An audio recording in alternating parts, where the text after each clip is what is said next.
Gary Brubaker, welcome to Tech Talk with Daniel Albu. Good to be here. You know, The Dig is one of my all-time favorite point-and-click adventure games, and so it's an honor to speak with someone who worked on all of its versions. But before I don't think I worked on the very, very first one, but that one may not have ever gotten much press. But before we dive into that, let's go back to the beginning. How did you get into programming? Well, that's an interesting question, I suppose. Originally, I was studying physics as an undergraduate. And the first internship I got was at the Jet Propulsion Laboratories in Pasadena. The rovers and the spacecraft that go around. And they were using this newfangled language that was just ready for production called C. And so I learned it. And that ended up carrying me through much of my undergraduate physics career. I remember, because it was funny, I was going to work in a lab it was a lab that George Schmidt was in, who ended up winning the Nobel Prize for cosmic background radiation. And as I was interviewing, he said, well, you're very smart and you've got a great background, but we're not sure that your grades are quite good enough to be in this lab. And I thought, well, okay, that's sad. And then he looked down and said, oh, I see here it says you know how to set up an email server. We want one of those. And so I was hired. So the internet has been good to me from the beginning. Anyhow, the plan was to go back and get my PhD in physics, and I was doing most of the coding responsibilities around the lab. That kind of became my thing because I had those skills. This seems so quaint now. In the San Francisco Chronicle, the newspaper, I was just looking through the want ads over breakfast one morning, and there was an ad for LucasArts games. I thought, I like Star Wars. I get to see the ranch. It's worth submitting my resume and see how it goes. And as they say, the rest is history. I have been making games ever since. And I guess I went back to academia, but I not in physics. So, but before you got to LucasArts, you played one of the first Pong machines back in San Jose. Yes. Well, so as childhood memories go, I would not, what I remember. So my grandfather was working at HP on their very first calculator. If you remember the old LED calculators that changed the world. Of course, we didn't know that then. It was a big secret. All I knew is that's what he was working on. And while I grew up in Southern California, one summer I went and stayed with my grandparents, and he would often, as you would imagine, work late. And so I remember him taking us out to this bar and grill, and they had Pong. Now, I know the timing is about right. I know the location is certainly right. Is it the actual first? 7-year-old me wasn't taking notes, but it was certainly transformative in my life in that, it was kind of like in Mythic Quest. I saw this and I realized this is going to be something, right? This is simple now, but there are whole worlds here to explore. It's hard to explain. I know other developers have this, right? It is common. I think, but I just knew that this was something that was going to forever enrapture me. Well, for us, it was LucasArts games that convinced us to become game developers ourselves. Well, thank you. We didn't know what we were doing then. We were, like I said, game development has become much more science and less Wild West. But we just did what felt right.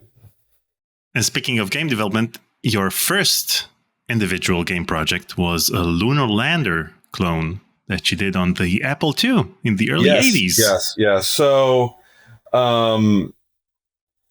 before I went to work at JPL, I had a very kind neighbor who ran his business on an Apple II computer.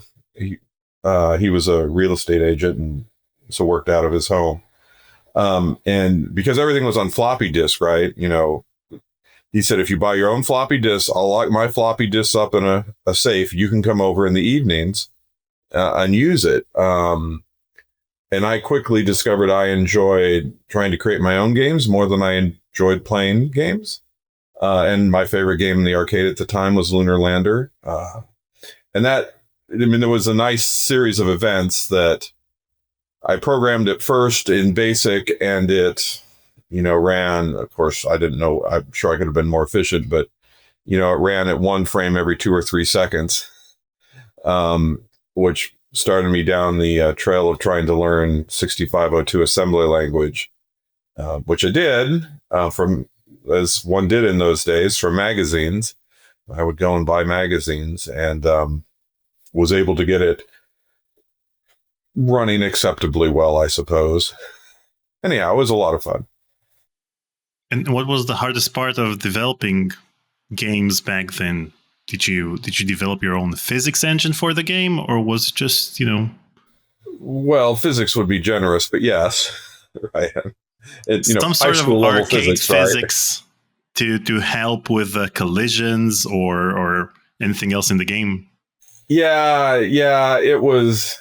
I mean, as many very beginning programmers do, there was a simple gravity model, but I just had a bunch of if-then statements. If you're at this position, then, because, it didn't have a scrolling world, it had a fixed screen. So I just kind of, hard coded everything.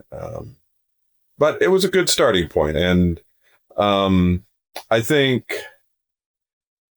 the thing that I remember from that again is there was an article from a magazine I read on Bresenham's line drawing algorithm, and just the math and the programming of that all fascinated me, that you could draw lines this efficiently and easily. I just assumed it would be much more complex. It's interesting. I mean, just as there's an author I like who has the phrase, let your life speak. And he says, when you're choosing your career, look at the things you enjoy doing, right? Listen to your thing. And I remember, I wasn't unique. I think, almost every kid liked games and arcades then, right? But I was probably one of the few kids who would, spend hours trying to imagine if I could use these line drawings to do 3D, wireframes and how that would work. And of course, I didn't have the math for another decade of my life, but that was a problem that just seemed really interesting to me. And I was probably an outlier in that regard. And when you played games back then, did you try to reverse engineer how they created something in that particular game in order for you to create something similar in your games? Or did you just play them for enjoyment? Yeah, I did deconstruct them. The other life event that really I just was very fortunate at, as I said, I was, growing up in Southern California, Pasadena, and had a family friend who was a student at Caltech. And he was offered a deal. It was through a subcontractor, but ultimately for the Mattel and Television.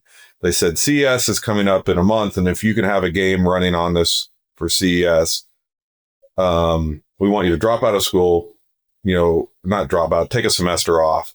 We'll pay that full semester. We'll pay another semester plus a full year's salary if you'll take these 2 months and have us a game by CES.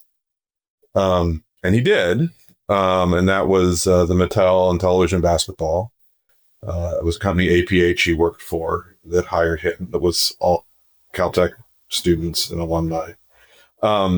But he was, obviously in college and I was in high school, but he would bring me into his office and show me his workstation, his cross compiler. When I was getting stuck on some of my assembly language things, he would answer questions for me and give me hints.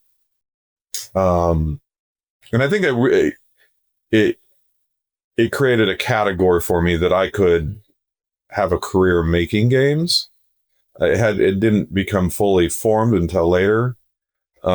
Certainly, I joke with my parents, as I think many game developers of my era did, right? Yeah. See, I can make money doing this. There is a real job.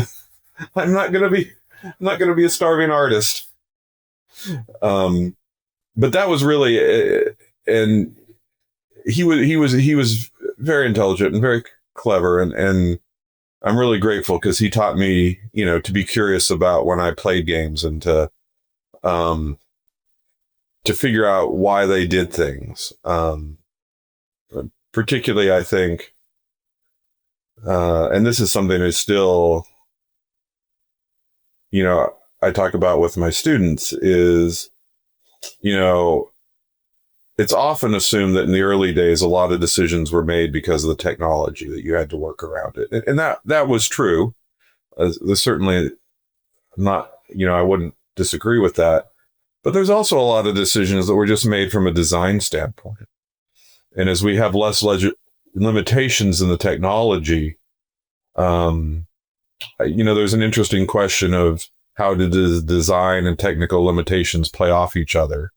And when you make a decision just because it's a good design choice, or how do you let try and leverage technological limitations to an advantage?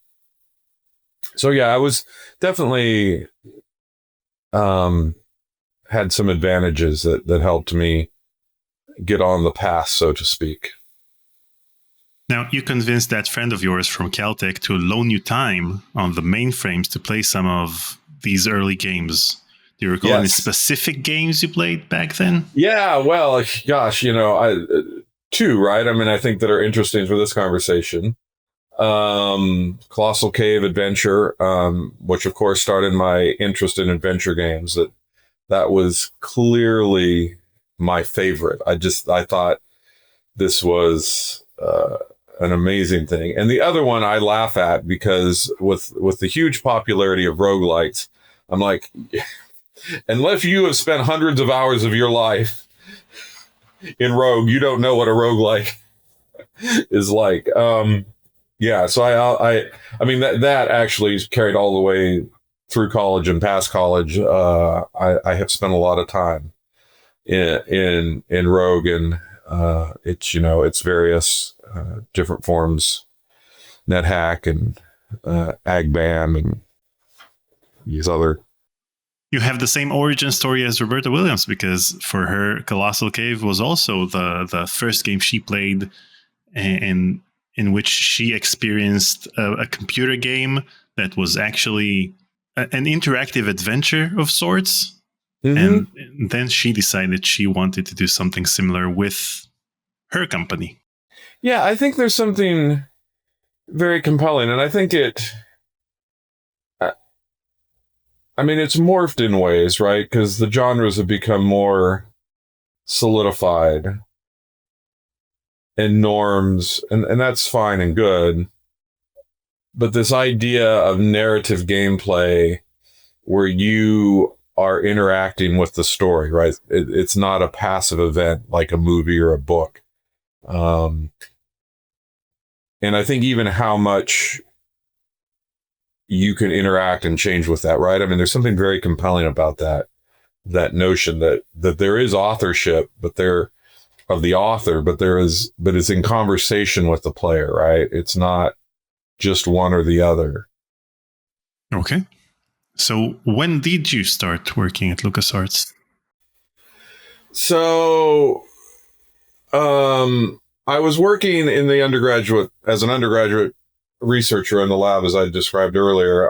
And I did that. I had a project I was working on.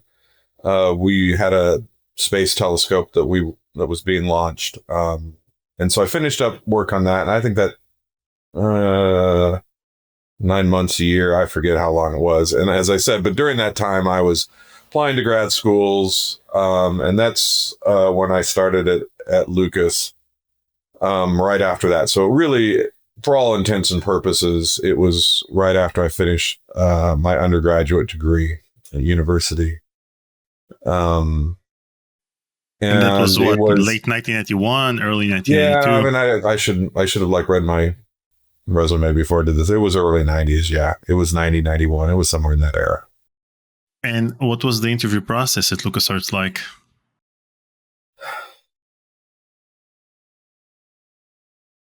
Did you show up in a suit like everyone else? Yeah, so I'm thinking, so there's a lot of things. So yeah, I did wear a suit, although funny story about that. I went to the Career Center on campus because, that's what you do. And said, I got an interview. I'd like some advice. And they said, of course, wear a suit. But I thought, even then I knew these are game devs. I gotta be a little something, right?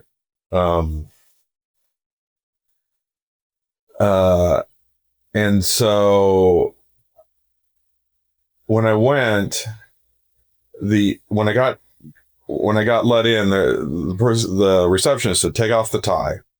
So I did that. So that was first hint. But then when I sat down, and what was actually it wasn't a unique interview from any other tech company. I don't, other than I was in an office full of props from the Star Wars movies. That did set it off a bit, and it was fun. As I said, I'd like to take some notes as we talk. Is that okay? And they said, okay. And I pulled out this pen that was probably 3 feet long, right? It had this little funny tassel. And I thought, at least I can show some character, right? I know this isn't, as like Tim Schafer has a much more interesting story, that he was much more colorful, but yeah, I think I fell into that first time game developer interview trap that people do, and was stuffy with just a little bit of flair, just a little bit. And what was your first day at LucasArts like? Well, the whole first 2 weeks were very, very dramatic and very surreal, to be honest. So, so I was supposed to start on a Monday, and they called the Friday before and said, we're really not ready for you to start until Thursday. We'll pay you for the whole week, but just come in on Thursday. And I thought, well, that's pretty good. Work 2 days for a full week's pay. And of course, we were Lucasfilm. Well, LucasArts wasn't really LucasArts yet. We were still part of ILM officially, right? Like, we published under Lucasfilm Games. We were structurally in the company part of ILM, and we were in the ILM offices, right? They hadn't separated us yet. And so because it was a film company, they paid, again, it seems so quaint now. They paid with paper checks every Thursday. So I showed up Thursday morning and, did all the standard HR stuff, and walked out Thursday afternoon with a check. And I thought, that's the easiest wage I've ever earned. A branded check, no less. Yeah. And then they said, we're still not really ready for you, but it's good for you to know more. And as I recall, this is a little fuzzy. I think Monkey Island 2 was finished and was in manufacture, but not yet on store shelves. And so they gave me a copy of that to play, which I thought was, that's pretty good, right? And this, like I said, this took about a week and a half of this process. And then Fate of Atlantis was in development. It was pretty rough at the time, but they had me play through that. Ostensibly, you know, taking bugs, and I was with the testers, and so that was a nice onboarding of getting kind of very familiar, because as part of the interview process, that actually, now it takes me back. I do remember more interesting things about the interview. See, that's how memory works. Because part of the interview was, it was very clear that I was interested in the math and the tech behind how all this works. And so I had applied for a job in the adventure games, because I really, you know, who wouldn't want to work on the Scum games, right? In that era, right? There was some talk about whether I would do better on the console side. You know, they were doing the Star Wars NES and Empire Strikes Back, and just getting a glimmer of, you know, from Nintendo what the Super Nintendo would be like, you know, and what are our games. And they're like, maybe you should go on that if you really, you know, want to be this kind of very hardware mathy, you know, Mode 7 guy. And I convinced him in the interview, no, I want to do the narrative games. I've got something to say to the world besides how many pixels could be pushed. And so that was good. The other, if so you said we might go long, and here I'll interrupt myself.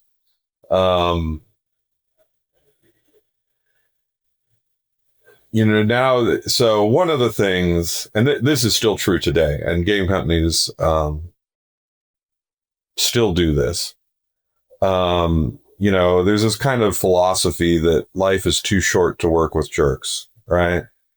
Particularly, you know, you want somebody who's got your back and is going to be, you know, pleasant to be around when it's 3 a.m. and you've got one last bug to close out before you can release to manufacture, go gold. And so there's a lot of personality fit that I think happens in these interviews. The one LucasArts thing is they put me in a room, and I think there must have been 15 people all in the room just shouting questions at me over each other. And it was probably not very effective at determining this, but the idea was to figure out how you dealt with pressure situations and with people. And that was a standard piece of LucasArts interviewing for a while. I think we eventually figured out it didn't really show us what we wanted to see, but it was, you know, it was an attempt at trying to get kind of beyond what you could see on the page or the more formal interview. It was very stressful, right? Lots of people shouting hard questions at you. And yeah, I got the job. So. And so you mentioned that Monkey Island 2 was in manufacturing and not yet hit stores. And Monkey Island 2 was released in December 1991. Yeah, so that would place it. Yeah. So maybe you started around November or so. Yeah, that sounds. I mean, again, I'm sure other people have talked about this, right? I mean, I was new enough and I just got hints, but there was drama about wanting to get that shipped before Christmas. And technically it was on shelves before Christmas, but not in any meaningful way. And that there was some drama with the public. I don't know. I just remember there was some unhappiness about how the launch of that title had gone, which was a shame because it was a really strong game. Yeah. I mean, it's my favorite Monkey Island game of all. So I have Monkey Island 2 and then Monkey Island 1. And then return to Monkey Island. I would probably agree with that. There was a lot learned after Monkey Island 1, right? I mean, as often, you know, version 2 is better than, I mean, they're obviously different games, but version 2 is better than version 1. I mean, and actually that's a very interesting thing about games, right?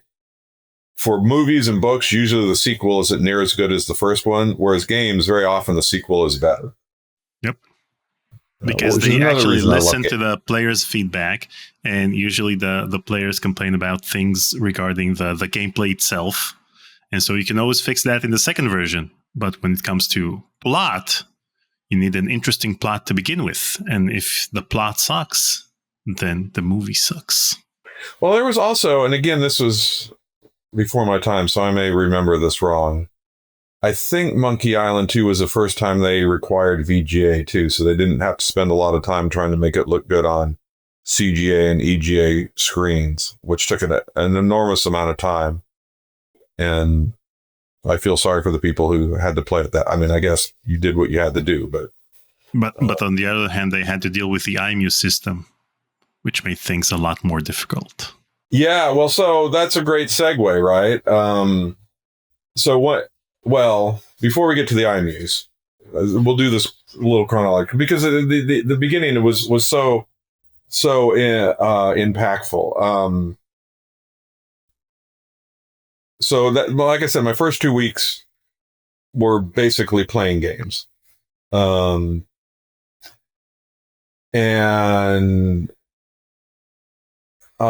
so yeah, it was the third week. I hadn't been there long. Lucy Bradshaw, who later went on to do The Sims and has been very successful. She was at Lucas at the time, and she was my boss. She called me into her office early in the morning. She said, "I want you to know, there's going to be layoffs today. You're totally safe. We totally want you. Don't freak out. Don't leave." And there was a significant number of people laid off. And I thought, wow, what did I get into? And there was, there was a lot of consternation, right? I mean, so Monkey Island 2 had not sold as well, probably because the timing of its launch was bad. The other title that had not sold according to expectations, which perhaps in retrospect could have been foreseen, was Secret Weapons of the Luftwaffe. And there was and it's so ironic now, right? There was a lot of concern whether these flight sims had any real purpose there. And of course, now we know that team turned around and gave us X-Wing, which is fantastic, right? And sold like crazy. But at the time, right, we didn't know any of that yet. And so it was, yeah, it was tough times, but of course, then it was LucasArts, right? We were the fun company, and there were people who had budget just to improve the mood, right? And so people would go out and, I just remember they would buy us fun tchotchkes and things, and I don't know, give us T-shirts. But yeah, it was a little, but anyhow, because of that reorg, and one of the things that one taught me a ton as a programmer, and just I feel so grateful for being part of, is IMUs had an engine that had been used, obviously, to great effect, but they really didn't have any tools. And all my programming in the physics lab had been on a Mac. And so I was the only programmer who knew how to program the Mac with all the windows and controls. And of course, then as now, most audio tools were on the Mac. And so because of the layoffs and the reorgs, the dig was paused. All the people who were on it were farmed out to other projects. And I got to work with, Michael Land and Peter McConnell on they were revving the engine for IMUs, and I wrote the Macintosh tool side of it, which was a fantastic experience. Besides being fantastic musicians, they were both amazing coders. Just a tremendous amount of talent there. But they were also musicians. I thought this was really funny. They would come into work around 2 p.m, right? They worked a full day, but that stereotype was true about them. And because I was, it was my first job, and there'd just been layoffs. I was, trying to look good. So of course I was there at 9 a.m. It took me a while to figure out I didn't need to really do that, right? And I took on a more typical schedule, but I was still coming in at 9, and I would come in at 9 and code all the code I could on these tools and try and get as many features in as I could for them.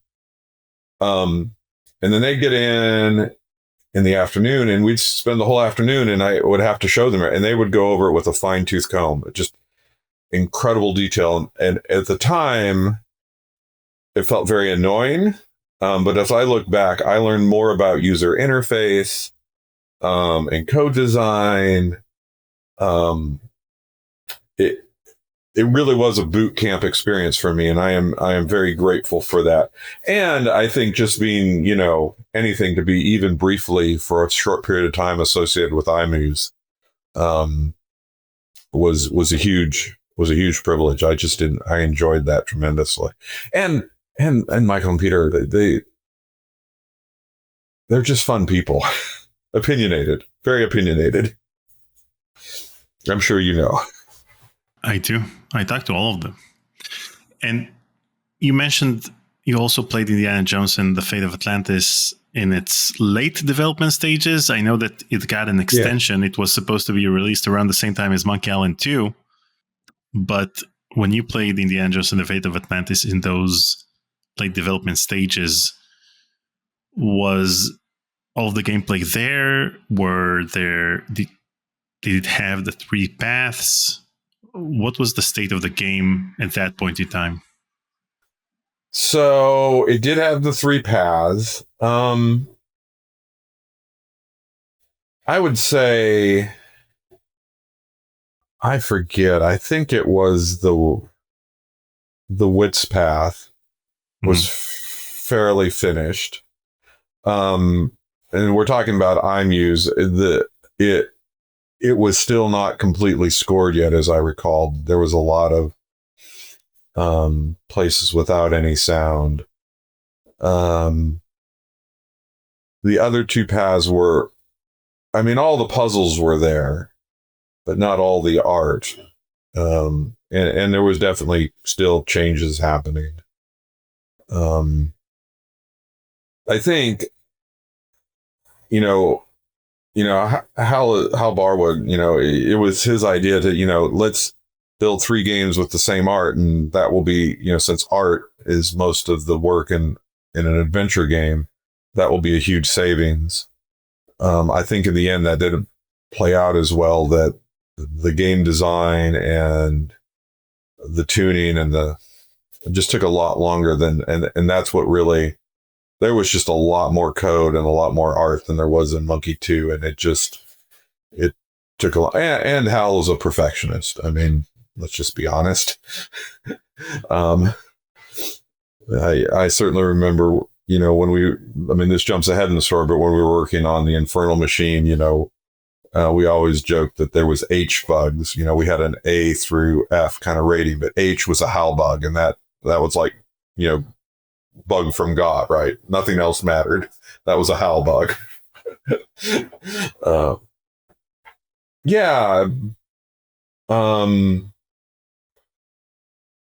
That said, I was young and naive. I was very taken. I was very hopeful that the LucasArts would continue to ship these games with 3 paths, and that adding replayability to the same characters that I knew and loved, I wouldn't have to buy, so often. It's so great to hear you say you replay these adventure games, right? The vast majority of our audience played them once and then forgot about them, right? Well, didn't forget. I'll give myself more credit than that. But, they didn't, there was not a lot of replay value in their lives. They are still fun to this day. Even the adventure games that have a pretty linear plot are still interesting to play because you replay them for the nostalgia, for the plot, the jokes. Even though people say that the dig is too serious, but it had its share of jokes that I really loved. It did. Well, and, it's like that old thing that, you hear so often from, people in the English ranges, it's the book doesn't change when I reread it, but I do, right? I'm a different person every time I play it. And so therefore I learn and see new things. I think that's true. I mean, it's an interesting thing is that I'm, older now and in this stage of life. There was a time when I played every major game that came out every year because this is what I do. And I wanted to know, and I find myself going back and playing some of these older games, like these older DOS games from the 90s. And I always feel a little guilty. Like I've already played this game. I should really, be, trying to finish Elden Ring. And I think, I'm just not as much fun. I don't need to, right? I mean, you can always say you did play Elden Ring and just play Day of the Tentacle instead. Yeah. It's really, yeah. I'll watch my kids beat Elden Ring and live vicariously through them. So now we move on to your first game credit. Do you know what it was? No, I don't. I should have read up on myself before I did this. Okay, so your first game credit is in 1993. You are credited for programming assistance on Rebel Assault. Yes. Could you share what kind of assistance you provided for this game? Not much. Vince is. I keep saying this, but he was next level brilliant. Rebel Assault was almost entirely Vince and a couple of artists. However, as this you see as a common story, and I just what seemed unlucky when it happened.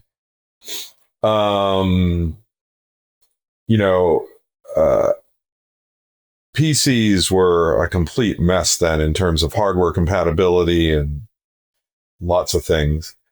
And so Vince had created this Swiss watch engine, right? That was so detailed and so was able to do real-time video, right? On a PC, which was just unheard of. But there were so many, clone cards and knockoffs and changes.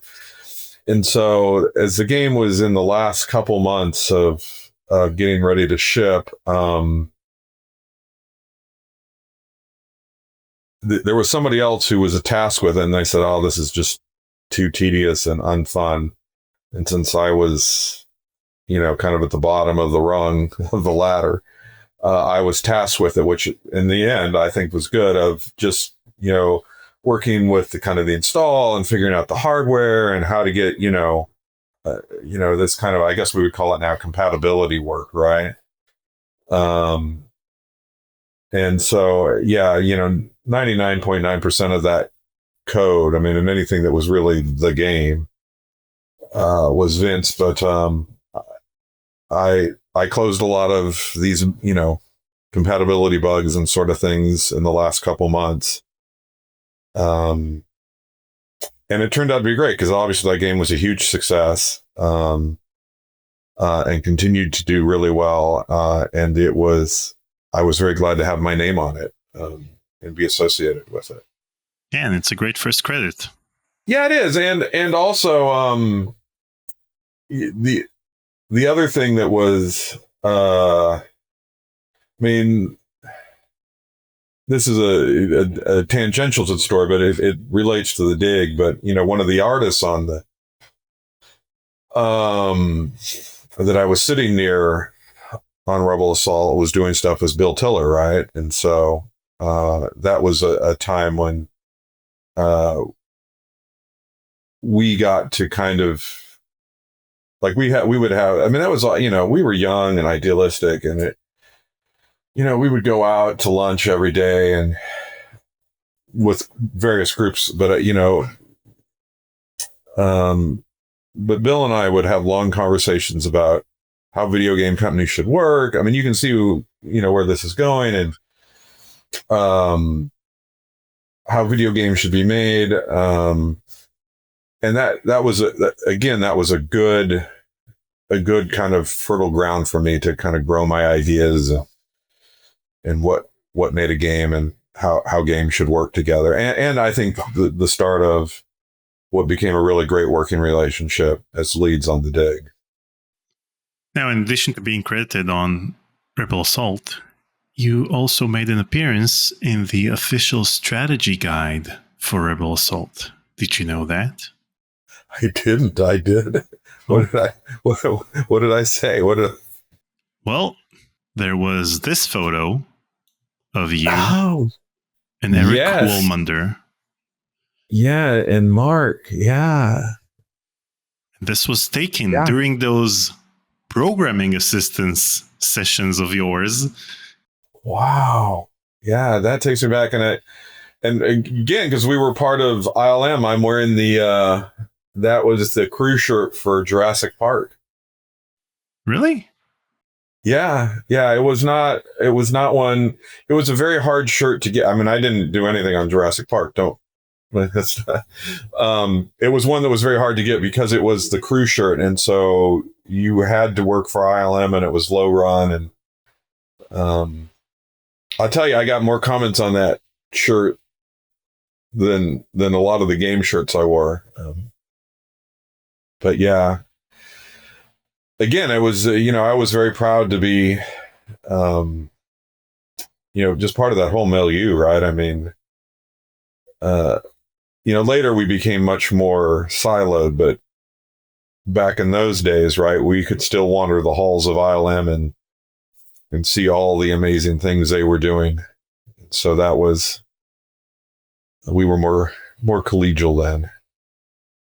Now, the following year, you got the same credit, programming assistance, on Rebel Assault for the 3DO.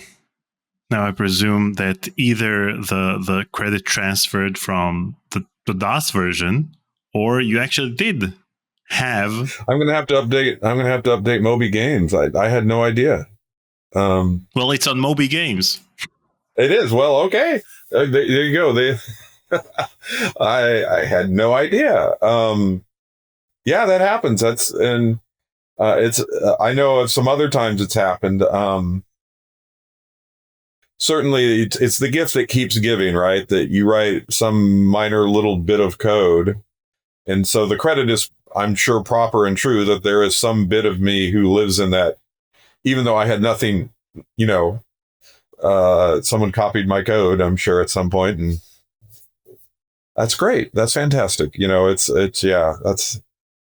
What a gift. That's just like Vince Lee being credited on all of the games that use the Insane engine, even though he didn't do anything on that particular game.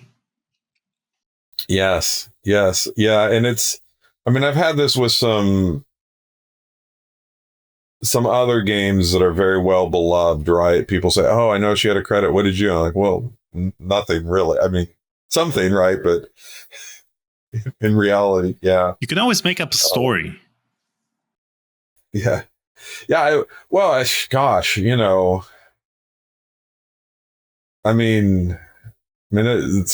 could spend a whole time talking about 3DO, right? I mean,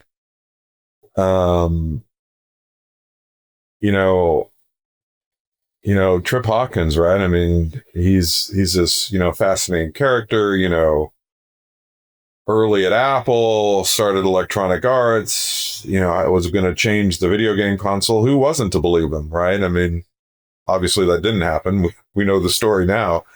But I do remember when we, saw the 3DO, team invited us in to kind of show us what they were doing and what they wanted. And we thought, wow, this is going to be something. That's not the first time I've been wrong, by the way. Moving on to 1995. In 1995, you were credited with creating the install utility for Dark Forces. What can you share about the development of that utility? That was another one that was, I was ostensibly lead programmer in the Dig at that point in my life. and they were a couple months out from ship, and they're like, we really don't have an installer. We need someone to write that. And I had the finger pointed at me, and so I did. And that was another one I'm grateful for, because while in truth I can't say I had a lot to do with the game, game companies are different now. I mean, so pull this back a little bit, right? In the early days of Lucas, this wasn't true when I left. We were told we should spend one day a week playing other companies' games as research. And we had a huge budget for a game library. And so just played a ton of games. In the Dark Forces era and through the Jedi Knight era,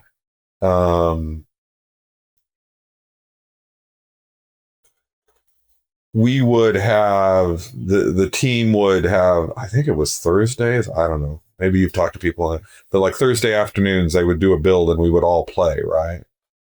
Just internally. And, yeah,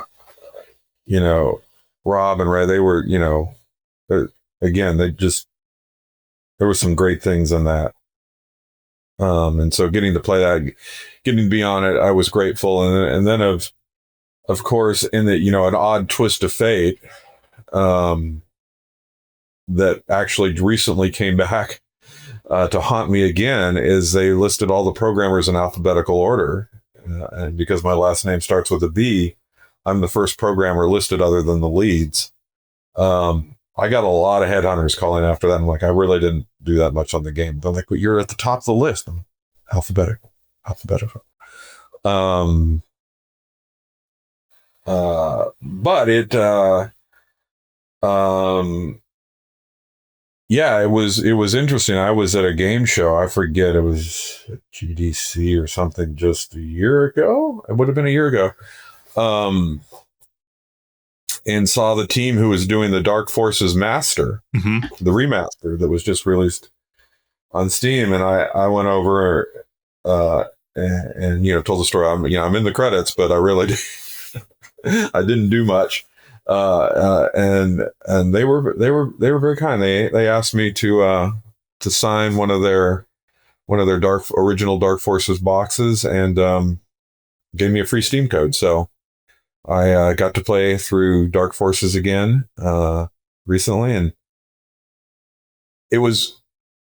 what was interesting to me about it is it's this first person shooter, and it's very true to those roots, but we were fundamentally a storytelling narrative company. I had forgotten how much kind of really adventure game narrative type puzzles were in that.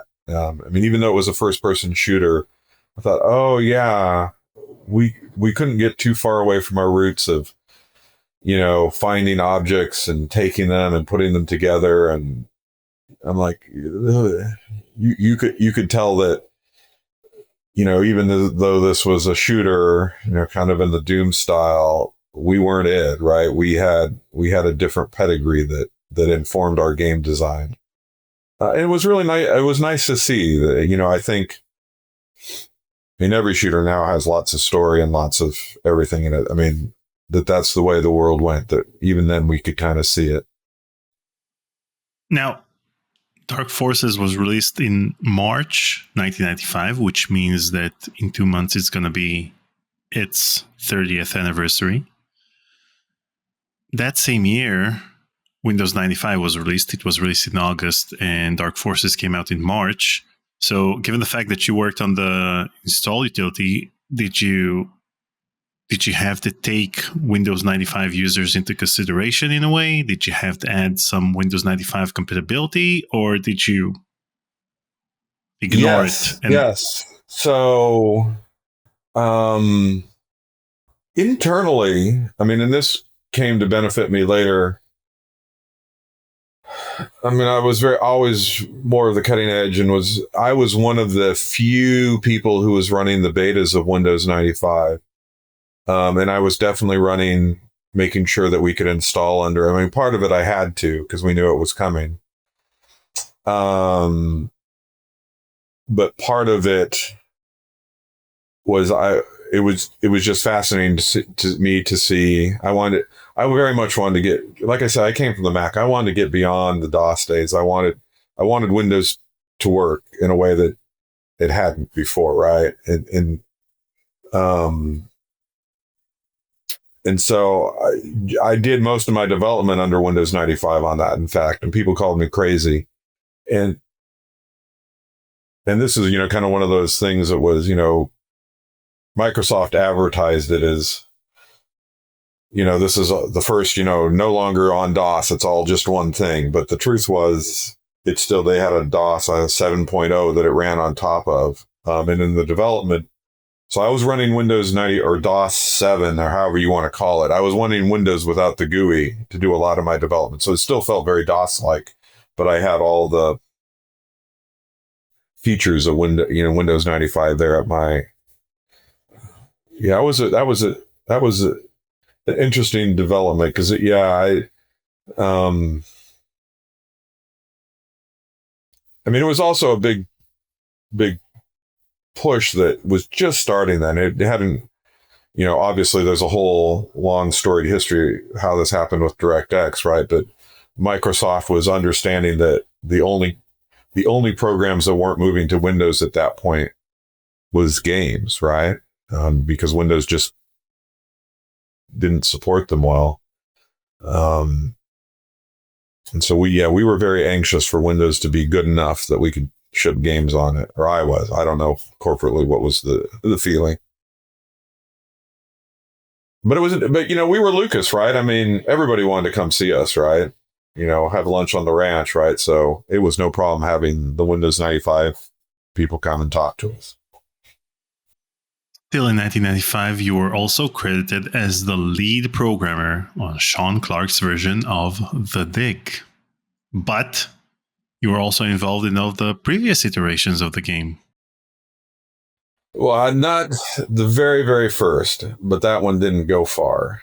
Okay, so could you elaborate on your role in each one of those earlier versions? Yeah, so I was hired to work with Brian Moriarty on his version of The Dig, which was the second. Mm-hmm. David Fox and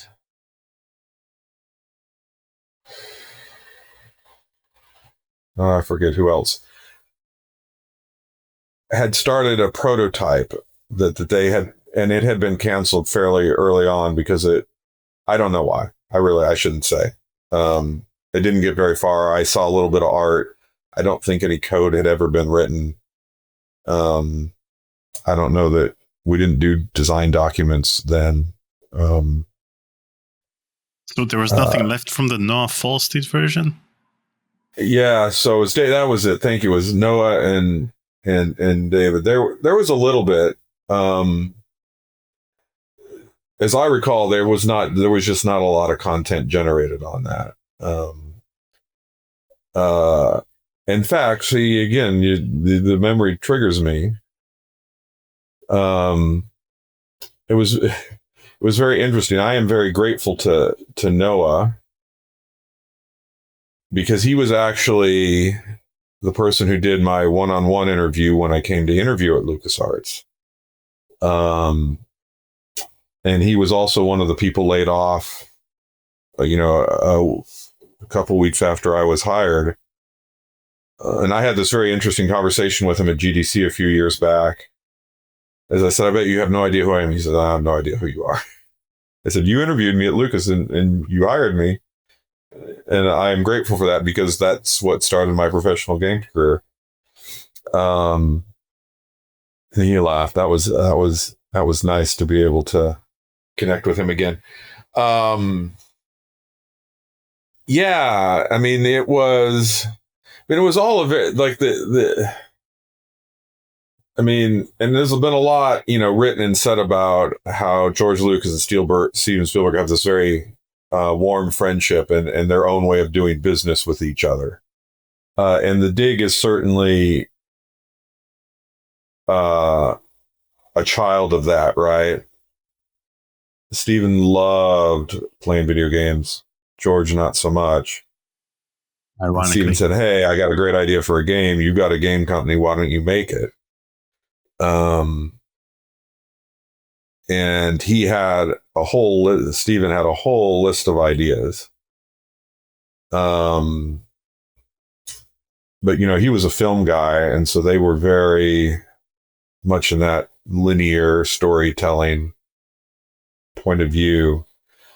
And so there was some attempt to try and again, this was really before me. There's not a lot I can say other than I just remembered it was kind of like Voldemort, just don't talk about it. It was cancer. I did some archaeology on my own, and like I said, I found a little bit of code, some amount of art. And it was nothing like what came to be, right? I don't think there was anything that lived on. It really was, because a number of people that worked on it, like I said, were like, "Go." It went away. So I can't claim anything on the Noah Falstein version. But really was kind of the first full time on Brian Moriarty's version. That was really where I came in. Now, the Brian Moriarty version famously used the Story Droid game engine instead of the Scum engine. Were you consulted in any way before the implementation of the Story Droid engine after Noah's version? Yes and no. Scum? So, one of the things that Brian wanted, and this was before I got there, is he wanted to do Story Droid for a couple of reasons. One, he wanted something written in a more standard language like C instead of Scum. Maybe be a little bit more performant. He and Ron did not always see eye to eye on design issues. And I think he wanted a little bit more freedom if he had an idea of trying something that required some technical change, not having to go ask Ron for it and Eric. And so they were specifically looking for somebody with a strong C++, a little bit of assembly language programming background. And that's why they hired me. So I was hired to create Story Droid. They also hired, in the same vein, who started shortly after me, Steve Shaw. And they put the two of us in an office together and said, "Go, create Story Droid." And so, that was, kind of our design, is make it look and act and work just like Scum, but be written in C and to use some of the same tools. And so, that's a whole lot of code that got written in that form and not used in that form. So, I am sad that Story Droid did not ever see the light of day. It had a number of nice things to it. Now, in addition to Story Droid, it also used Landru. Yes, which had features like flipping backgrounds on the fly and other things that Scum didn't have at the time. Yes. So the idea was we would build on top of Landru, which was the cinematics engine for X-Wing. And so we took that code and forked it fairly early on, although I was glad to say we fixed a few bugs in it that got, even though I didn't get credited, did get integrated back into X-Wing. So I know, even if I'm not on the credits, there are a few bug fixes in X-Wing because of me. That's probably vain of me to say, but anyhow, I really liked X-Wing. That was talk about good nostalgic memories. So we built on top of Landru. We largely use the art tools from Scum as is. but the thing that Brian really wanted, besides the performance, was because we had the performance, we could do translucency. And so, like the big marquee feature that was we needed to have was that translucent interface, right? Particularly on a palletized system that was tough and hard. And, that was something, the Scum team was not as interested in implementing it. So that was the kind of the break in the whole, this is why we need to do this. I think also, and of course, this was, at the very beginning, we ended up, using the Insane engine for a video, but when we started, that wasn't a done deal, right? We investigated a couple different ones. We had a different one, that I think added, coded, yeah. Now, the Moriarty version was notoriously much gorier than the final game, with elements like blood splattering on the camera lens and characters falling into acid. What do you remember about that version and its level of violence? Yeah, I don't remember it being particularly more violent. There was... and as I remember, I don't think we ever did blood splatter on the lens. We talked about it. There were some people who wanted it. I'm not sure it ever actually got implemented. It might have. What I remember is there was certainly, the disintegration in acid. It was definitely, that was there. It was much more, had a much more science bent, that a lot of the puzzles required that you understood some basics, like putting salt in water makes it more conductive, kind of thing. One of the puzzles was you had to electrocute a sea serpent. It was one of the first puzzles we did. It was very dramatic. So we used all that great translucence to do this electrical storm where you put these battery things in the lake, but to get the lake to be conductive enough, you had to dump salt in it. That was the puzzle. And so I think, I had a physics background, so I love this stuff, right? But a lot of the internal playtest complaints we got, I feel like I need to have a science degree. I remember my high school science class to play this game, and that's just not fun. That's like, I hated that class. Those goddamn playtesters. Yeah. But that said, I was young and very honest. Someone may have, I wish I had brought in the code with me, and that I don't have anything from that. And I was very afraid by the Georgia Lucas lawyers that said, you must not take any of this with you. But I had that on my hard drive all the way to the day I left. And so, now looking back from a historical perspective, I wish I had taken it. It would, it had there was a number of things, that there was a complaint about the science, but there was also a science member of your crew, think kind of a Spock-like character, but they were also the hint book. And if you spent enough time and question them, they would tell you the answer to almost every puzzle.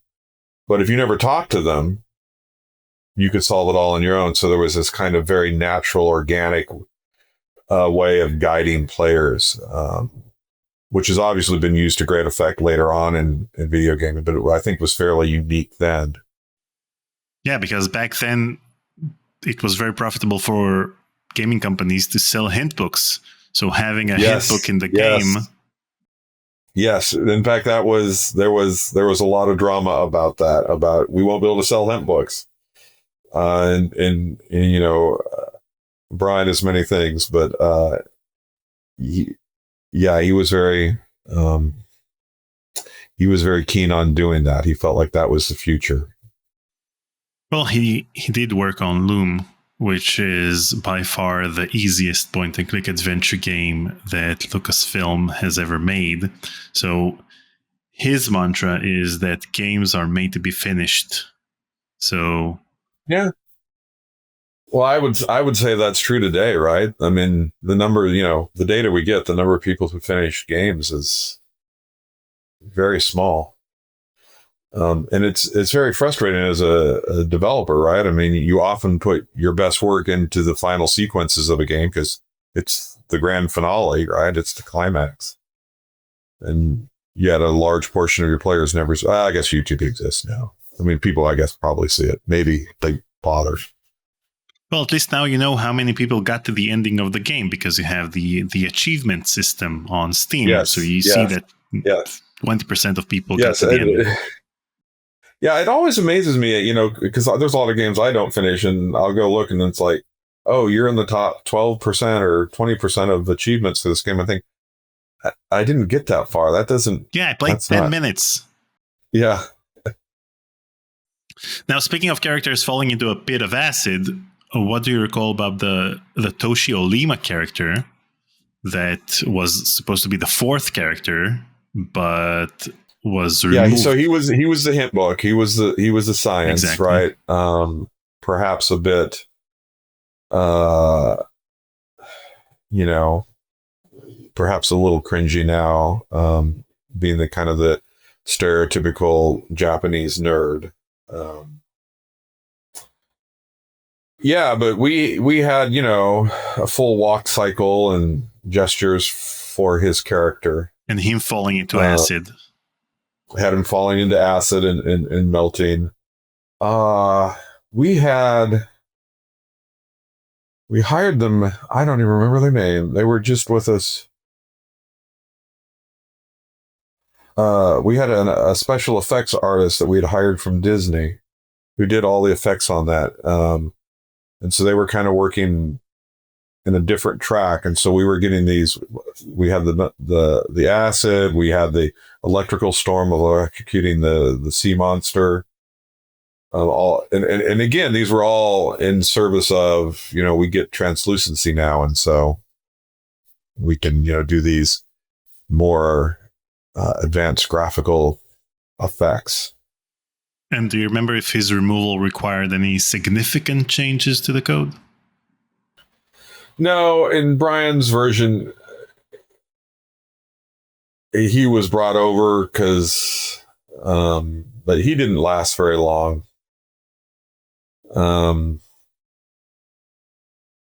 Yeah, he was not well fleshed. I mean, fleshed out isn't the right term when you fall into acid. Yeah, I guess so.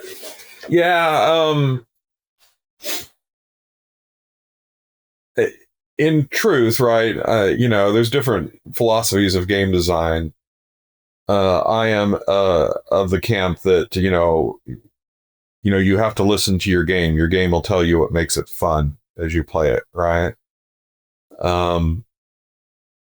And once you remove kind of the hint book nature, you decide we're not going to have a hint book character, it didn't add anything to the game, right? There was, it would have been a lot more work to keep him around than to take him out. Okay. Now, one more thing the Brian Moriarty version had was the idea icons in the inventory, which allowed players to carry large items or puzzle solutions. And this feature was later implemented in a Vampire Story, which you're also credited on. Yeah. But can you share how this mechanic was developed? Well, in principle, it was very simple. You could carry an idea, right? And it was just another item, and you click on it and you get a description of what the idea did. And you could use the idea where you would go, as a programmer, this it's kind of like storing a subroutine, right? Yeah, but unlike having the item on you and then the cutscene starts, you need to have another cutscene of you bringing said item to that location. So let's say you carried a large item, but you don't have it on you. So when you use it in a certain location, then you need to have a cutscene of the character getting that object from the original location to the current location and then using it. Right? Yeah. And what I do remember is it didn't go very, I mean, I love the idea because it was very high concept and it was very meta and you could imagine doing really rich, complex puzzles, right? Because you could combine ideas, right?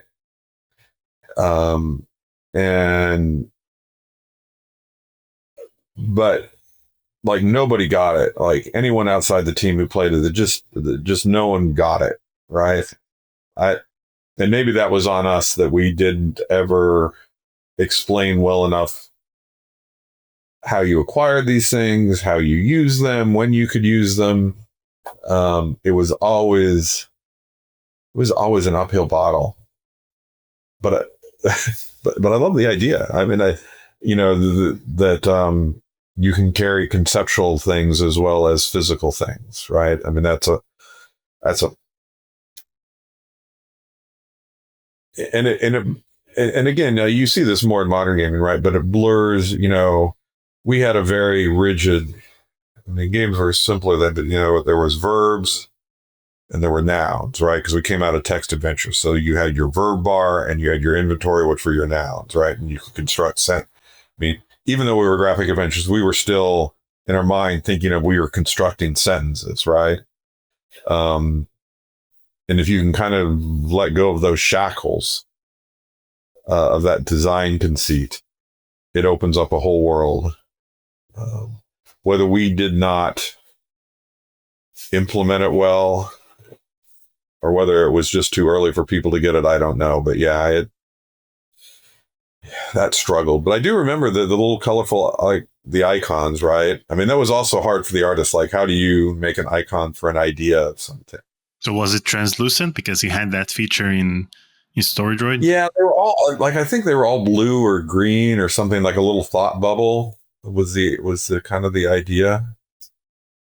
Yeah. And they all had, kind of a translucency to them. So that was fun. Oh. And it makes things a lot more realistic because usually in adventure games you get to carry huge items in your pocket, so you can pick up the banana picker in Monkey Island 1, place it in your pocket and just walk around with it.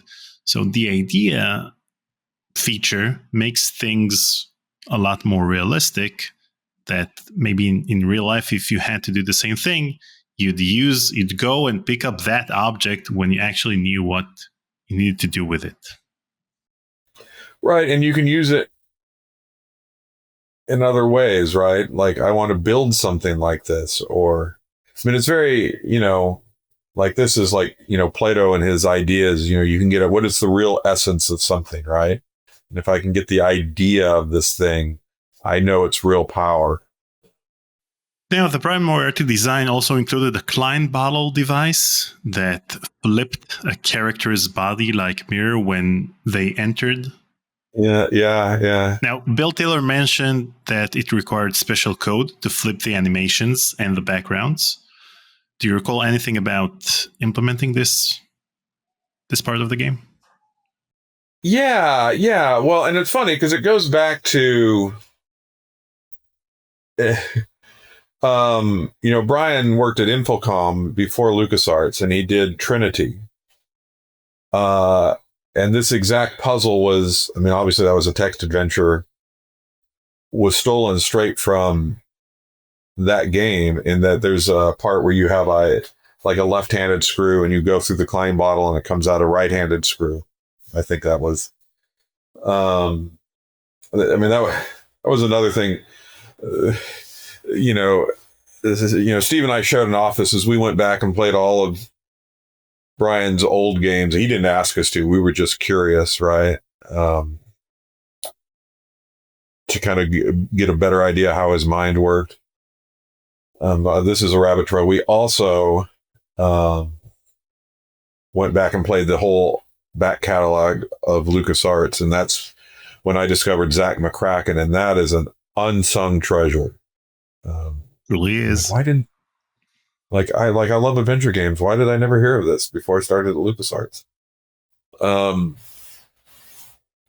But back to the Klein bottle.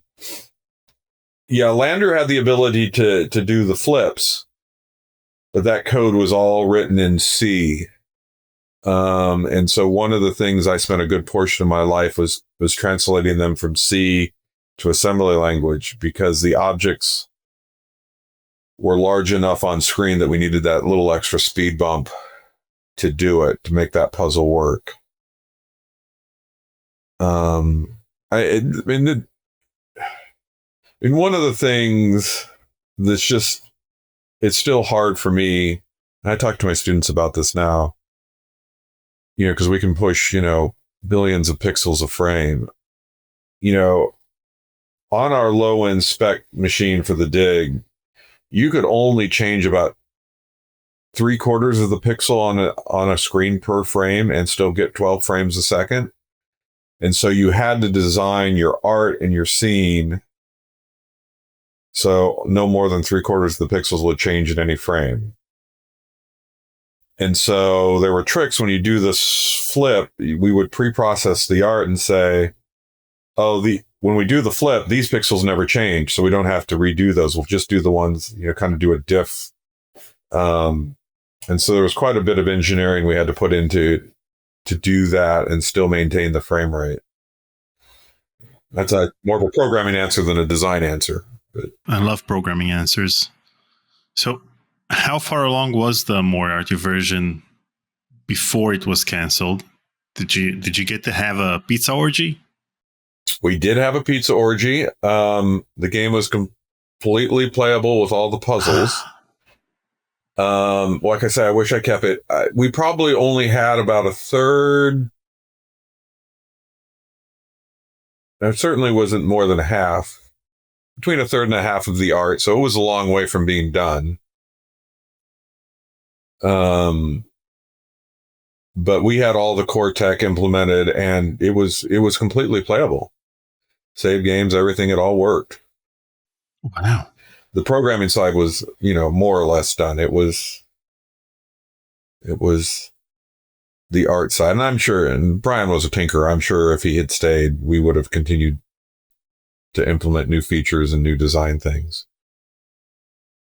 But yeah, we did the pizza orgy. Yeah. And how soon after the pizza orgy was the game canceled? Was this version canceled? Well, so this goes immediately to the afterwards. It was almost immediately. And I'll let other people tell this story.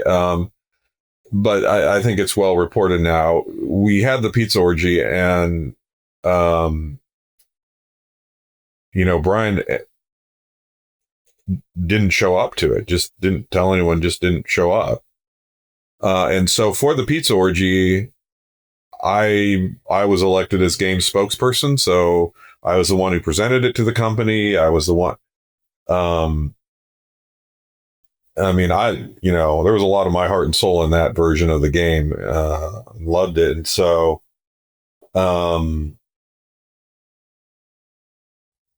it's funny how things are. I was so at that, I didn't even think, why didn't he show up? This is his pride and joy, his magnum opus. And he wouldn't tell anybody. This is of course before cell phones. I was just, my main concern that evening was, I want this game to succeed. I want the company to love it. I was in full sales mode. I spent a lot of time talking to people and taking notes. And the whole team was there doing that. And then it was, the day after, I thought, should probably figure out what happened. And, that's when Brian announced that he had taken another job in another studio. I don't know the timing of that. And you know, as I've had people ask me about it, and I say, I certainly, I'm not, people get, headhunted, and I don't know what his career path and his internal process was with that. So it's certainly not mine to judge, but it was certainly, jarring for those of us. And, we're just like, well, our leader's gone. What are we going to do? Right. Because, the team was, part of his vision, and I think part of what got us excited is almost everyone on the team, this was their first big game together, right? Like you said, I had programming credits and various artists, but this was something special. We were all young and we were idealistic, and Brian had kind of hired us all from all over the country. Like like there was this idea, I don't want anyone who's working on this to have like friends in the area, so that the team will bond with itself. I'm not sure that, in retrospect, I'm not sure it's a great hiring practice. Yeah. Let's separate Sounds people. bad. It sounds like a cult. Yeah. But we did, and so it was, and I remember going to management and saying,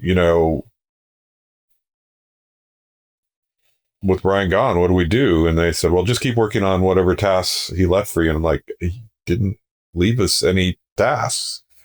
I'm like, I got nothing to do. And they're like, well, find something to do. You need to work. We're not paying you to sit around. I'm like, I'm going to sit around because I've got, and we were very demoralized, and I think it was a week or two before Dave Grossman was assigned to take over. And his vision coming into it, and I think for management at the time was, just finish it. This thing has been an albatross around our neck. It's been advertised. Just get it done and get it out the door. This is, and again, in a way, the company's entirely owned by George Lucas, and we're kind of failing on the thing that he said he would do for his friend. There's like,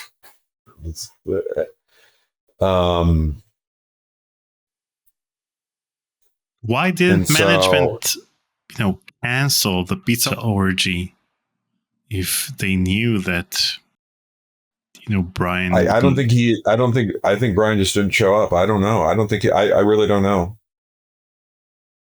They would already ordered the pizza. So we had to eat it, and we had to have the orgy. Yeah. Well, and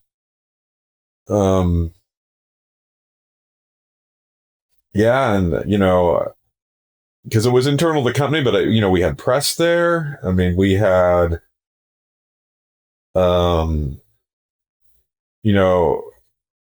industry friends from other companies. It was a big thing. Now, you mentioned that a week after that, Dave Grossman joined in as the project lead, but I want to share an article with you from The Adventurer, the winter 94 issue of The Adventurer. And so in this article, you see there are screenshots from the Story Droid version. Yeah. And it's an interview with Hal Barwood. Yep. And so we talked about Noah's version, Brian's version, and I know that Dave was project lead for a while before Sean Clark took over. So my question is, how long was Hal involved, and what was his role at the time?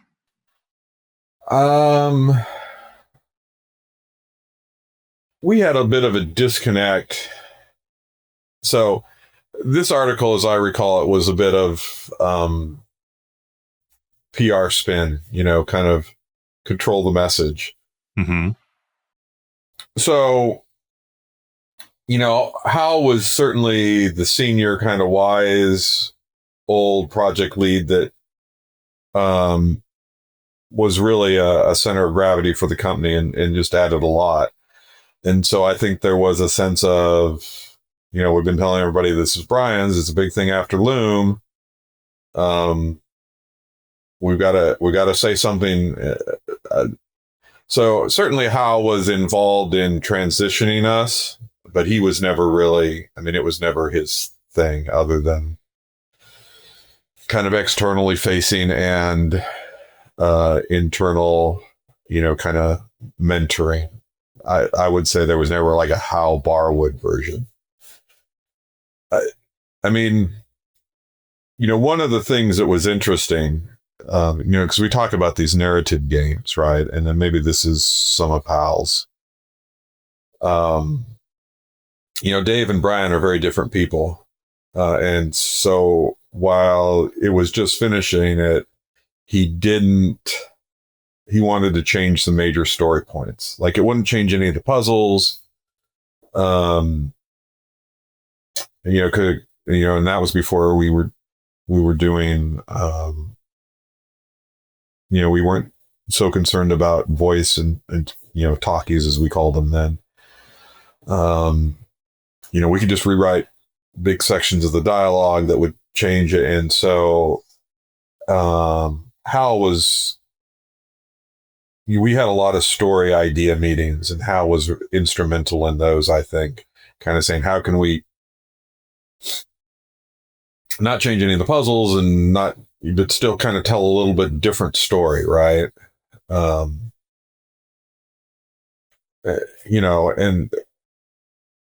again, both Dave and Brian are fantastic storytellers, but they don't tell the same stories. They both they're both great stories I want to be a part of, but yeah, they're very different people at the end of the day. Now, at what point did they choose to move back to Scum?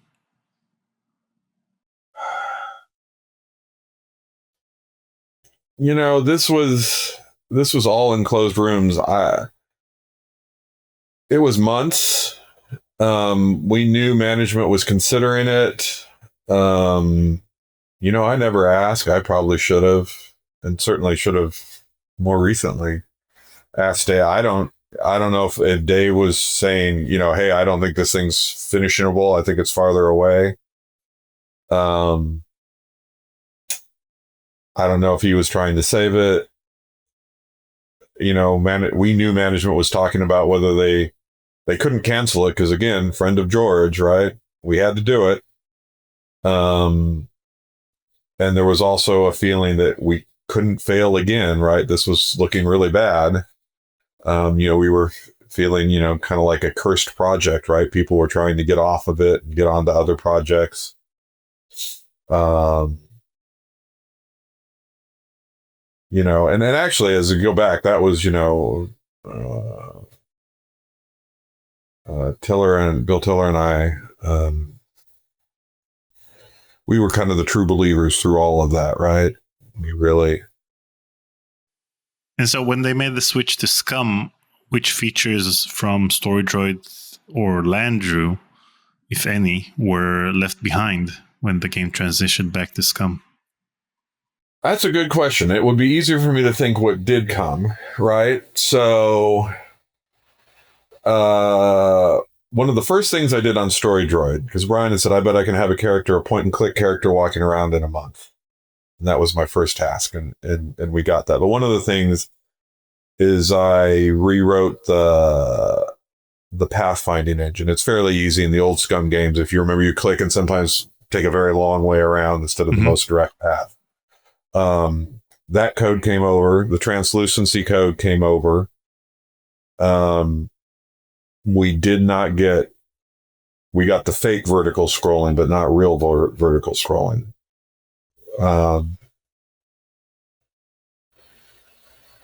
What else? There was a lot of just little bits and pieces because we used the same tool set.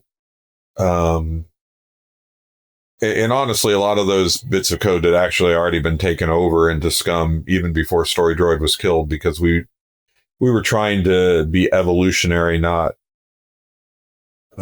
completely, rewrite everything from scratch. And so much of our code was compatible. A lot of what we lost in the end was performance. So when you say fake vertical scrolling in Scum, do you mean that in Scum it was just one image, while in Story Droid it was...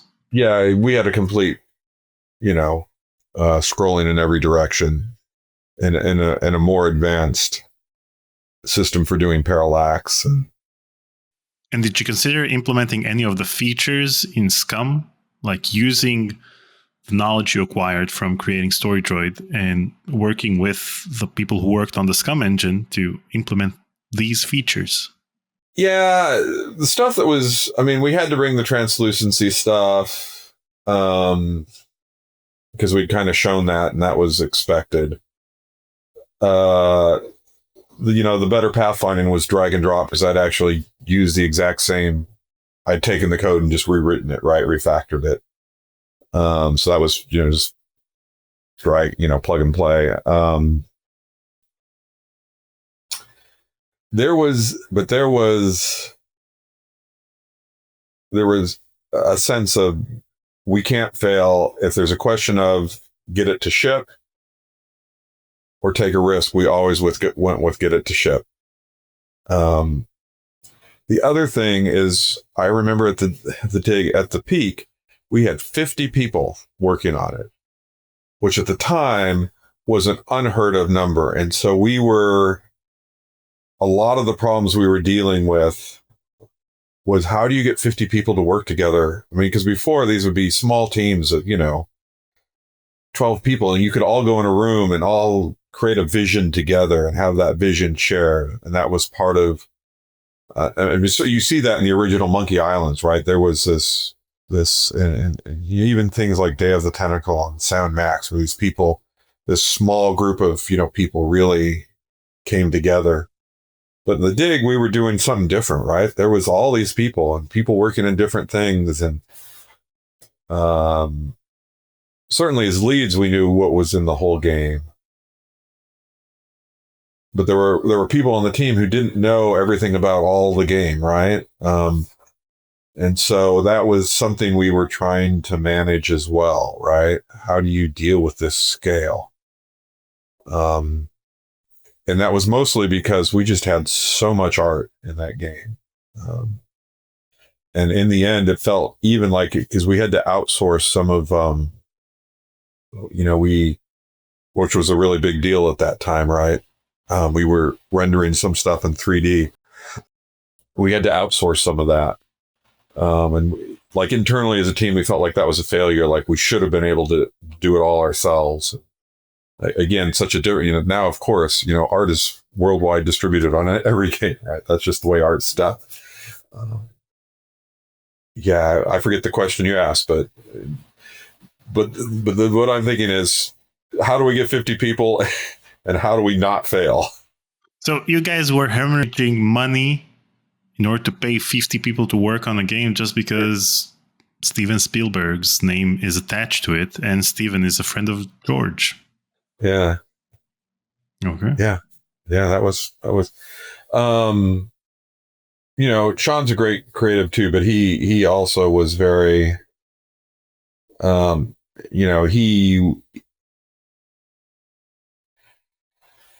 often I have found this to be true. And this is why, in the day we had project leads, as we called them. In modern game development, you have game designers and producers. And the reason to me is fairly straightforward. And the movie industry learned this way before we did. That just because you are blessed with a tremendous amount of creativity and genius that way, doesn't mean you have any good managerial skills, right?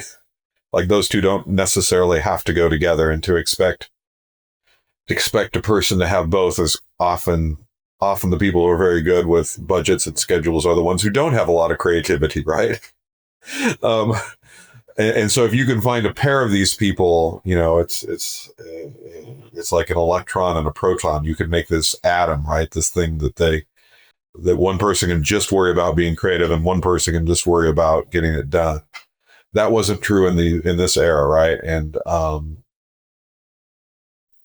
Sean was someone who carried both of those, right? He was good on the schedule and the budget side as well as the creative side, right? And so that's a lot of what allowed us, I think, to be successful in the end. And I think probably why management gave it to him. So Sean Clark took over his project lead around July 1994. That sounds right. And at that time, a version was previewed at CES that was already a scum version of the game. And it featured 3 main characters, so Toshi was removed, but still used the old art from Brian's version of the game. What do you remember about that version? That was, as I remember, that was all smoke and mirrors. I'm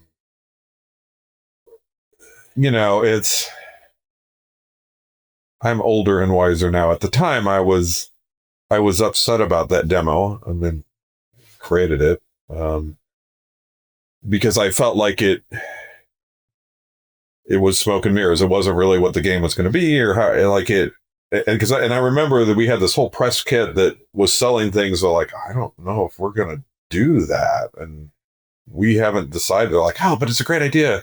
They're going to really love it at CS. I'm like, oh, let's not oversell.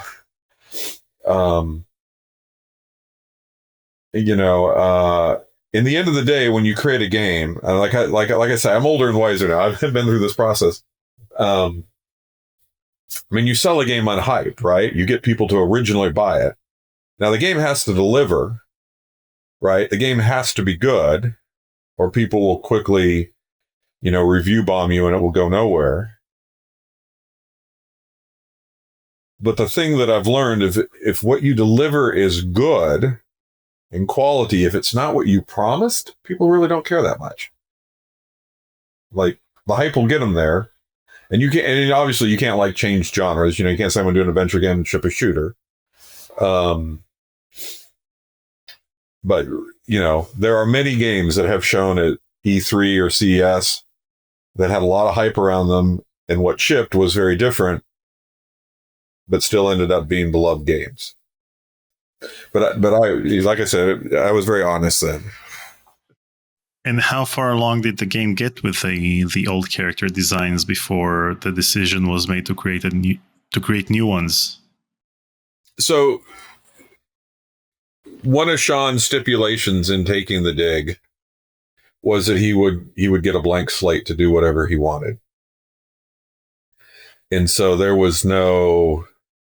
In the end, he did say, I will try and, reuse as much art, because obviously art is this kind of linear thing that you create, right? It takes time. So we used a lot of the character stuff, but there was nothing in the story was completely rewritten from scratch. The design, the feel, the way it played, there was no carryover. And do you recall any discussions about incorporating FMV into the game around the same time that Sean joined the project? Well, FMV was in it from Brian Moriarty's dig. Mm-hmm. And so that was his vision. He's like, when we go and show a Scum game that has FMV, he says, this is going to be so jaw-dropping. And it would have been if we had actually shipped on time, or that version had shipped, right? Nobody had done that. That would have been, a year before Seventh Guest, right? I mean, it would have been shockingly amazing. And like I said, we were at the very one, it was something that was in Landru that we were using that didn't ship in X-Wing and wasn't near as good as Vince, and Brian was very one of these to be one of the tent poles, one of the pillars of this game. And so he had 4 FMVs made by ILM, spent a lot of money. In the end, we only used 3 of them. And even that was a big debate because we paid a lot of money for these, and Sean's store didn't support the fourth, so we dropped it. But I do remember during Brian's dig, we would go over and see dailies at, in the ILM screening room. And we what felt happened very... in that fourth cutscene?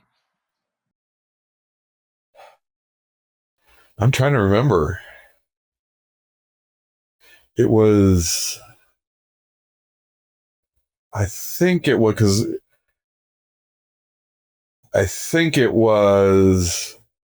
because the moon turns into the crystal and flies you off, right? Mm-hmm. I think it was the return. The crystal came back into orbit around Earth and became the moon or something, but there was a portal on it now or something like that. It was to be the game ending. It was to be, trumpet music plays, credits roll, kind of thing. And so, in the previous iterations, you worked on the story droid system as well as on the game itself. So, in this version, where you're credited as the lead developer, what did your role consist of? I know that the integration of Vince Lee's Insane Engine was already done for Full Throttle. So, what were your day-to-day tasks? Were you working on the Scum engine? Were you a Scum developer at the time? So most of the code I wrote on that was Scum code.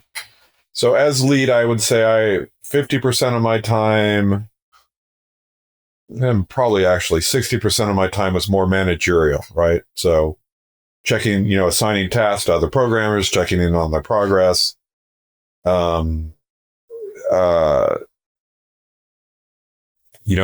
These kinds of things, meeting with leads from other disciplines, coordinating.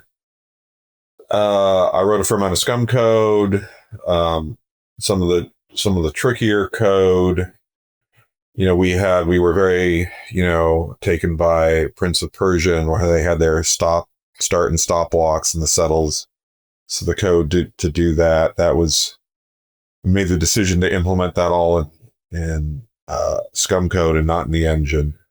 So that there was a bit of story droid code that didn't come out. I guess it got translated. We got the feature. I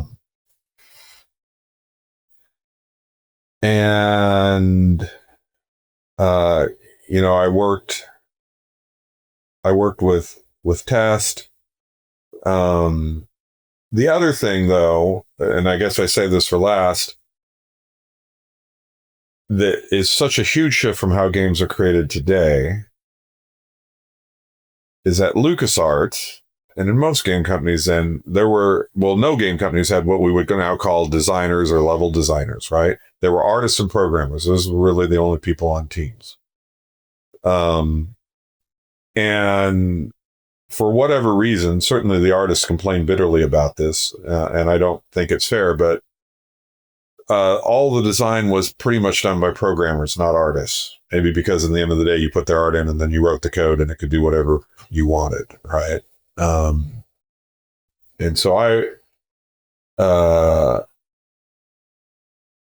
I worked really closely with Sean and the art team of doing a lot of the puzzle design, and the dig is from me as well.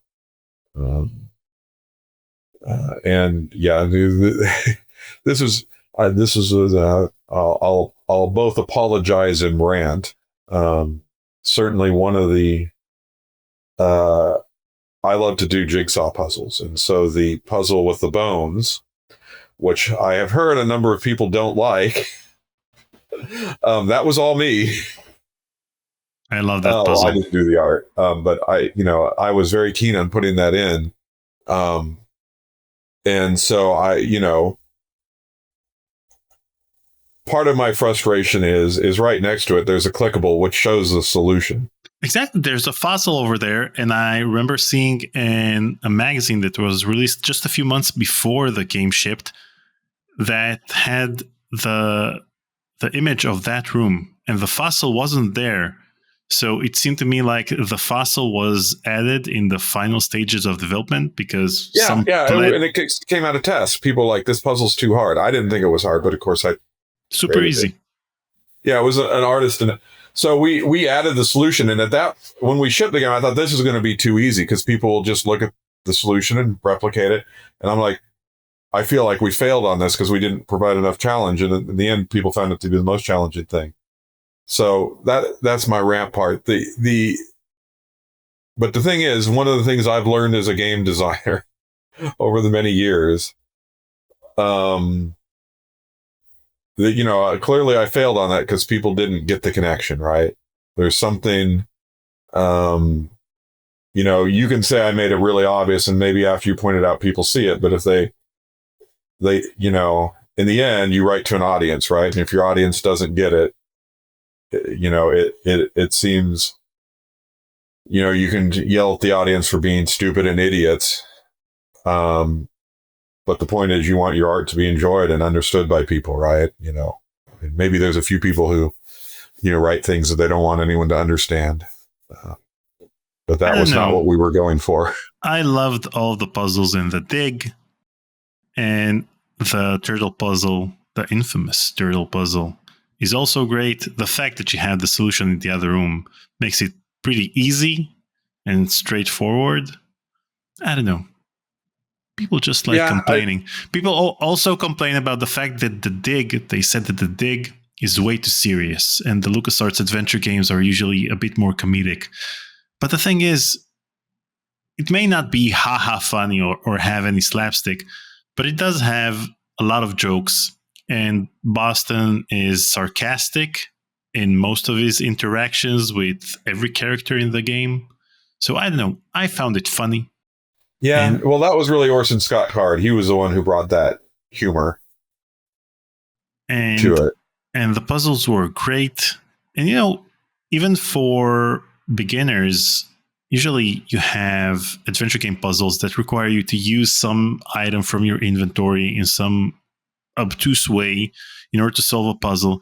But most of the puzzles in the dig are pretty much standalone. You have the control panel for the drone, and you have all the turtle puzzle. So these are things that don't require you to use any inventory items. You solve that puzzle, and that's that. And most of the inventory puzzles are just use the shovel because it's the dig, so they get up. Yeah, that was very intentional, and I'm glad that worked for you. That those designs, there's a couple threads there I think worth pulling on. The first is the serious, and this actually carried from Brian's. This carried over all the way through, both with Dave and Sean, even though, as I say, they're very different storytellers. One of the things, and we had endless conversations about this at LucasArts, at GDC, is we would say, can you have your players cry because they are so emotionally moved by a game? And in the dig, we wanted to create a game where people were so invested in these little 2-inch characters on screen that they were emotionally moved. And I think this is funny now, right? Because, when I teach game design with students, I used to ask, have you ever cried playing a video game? And now I don't even ask that question. I ask, what was the first video game you cried, right? And just neither here nor there. The answer I get most often from my students is Red Dead 2, right? The horse, right? I cried with the horse. I get that. But that was like, we certainly wanted that tongue in cheek and levity that kind of, in the way that Marvel made so successful with its movies, right? That this is a really serious, and we're taking on adult, mature topics that require you to think and grow you as a person as you play. We do want some fun in there, but that was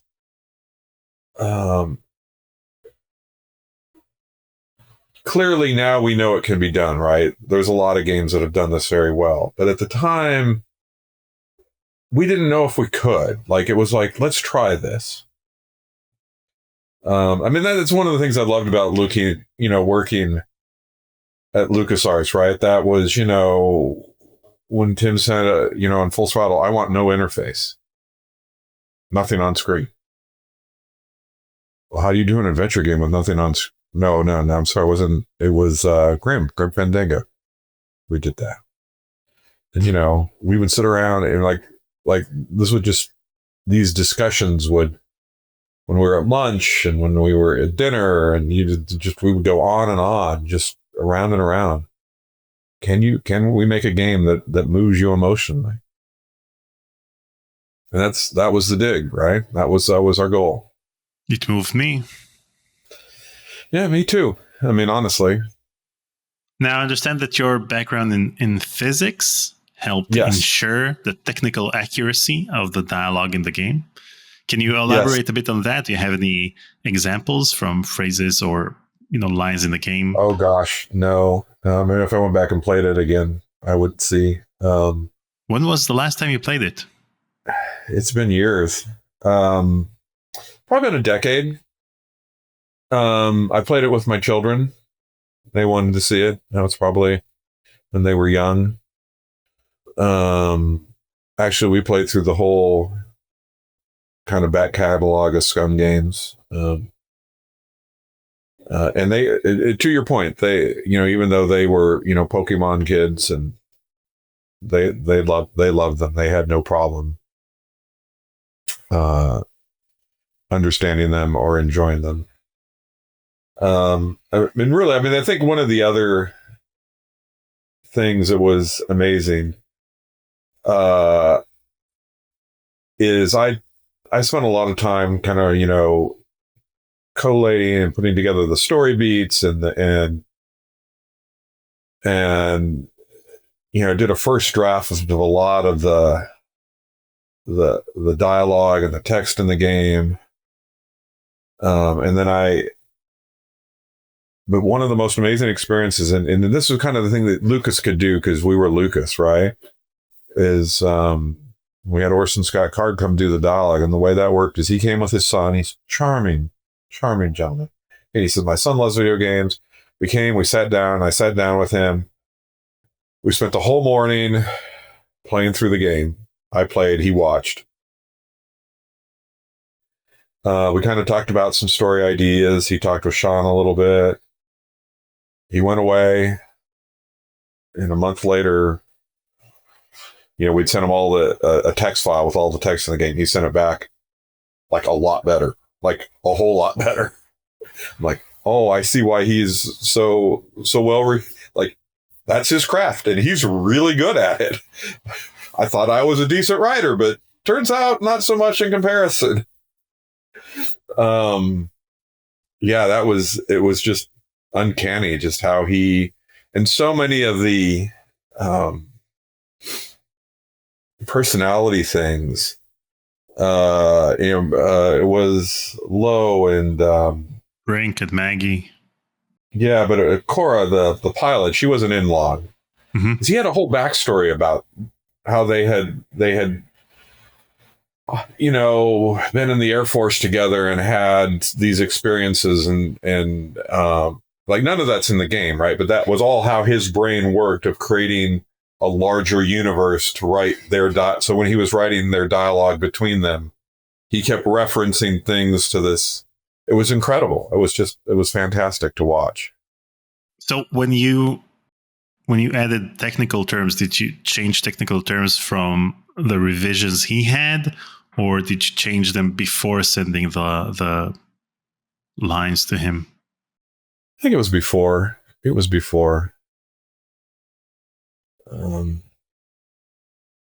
Yeah, and a lot of times it was the idea wasn't wrong in the text. It was just not the word a physicist would use, right? And so I would just replace a word that way. Now, given the long and complex development of the game,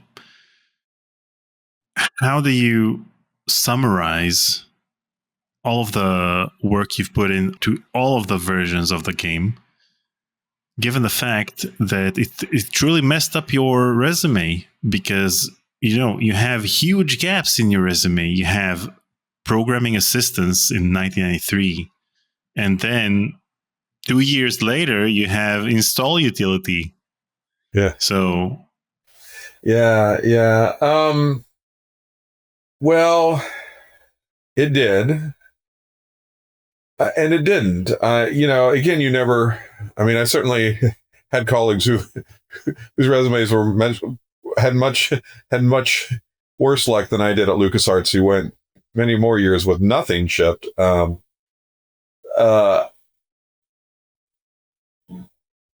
it has, this is going to sound like a humble brag, but the number of times I've been at an interview or at a place where I've had somebody come up and say, I just want to say The Dig is one of my favorite games of all time. And I wouldn't have guessed it at the time. I mean, I don't think we knew we were doing that. I mean, like I said, we were ambitious, and yeah, it definitely left a hole, but I think it is something that I'm very proud to have on my resume. And I think,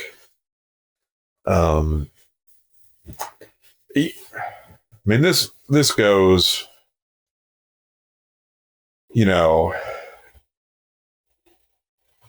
so when I think about it, another game that I put a lot of my life into was Lord of the Rings: Two Towers, which was done by EA.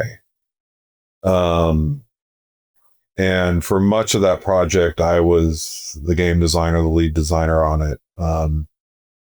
And I had twins who were born late in development, and that, real life took over.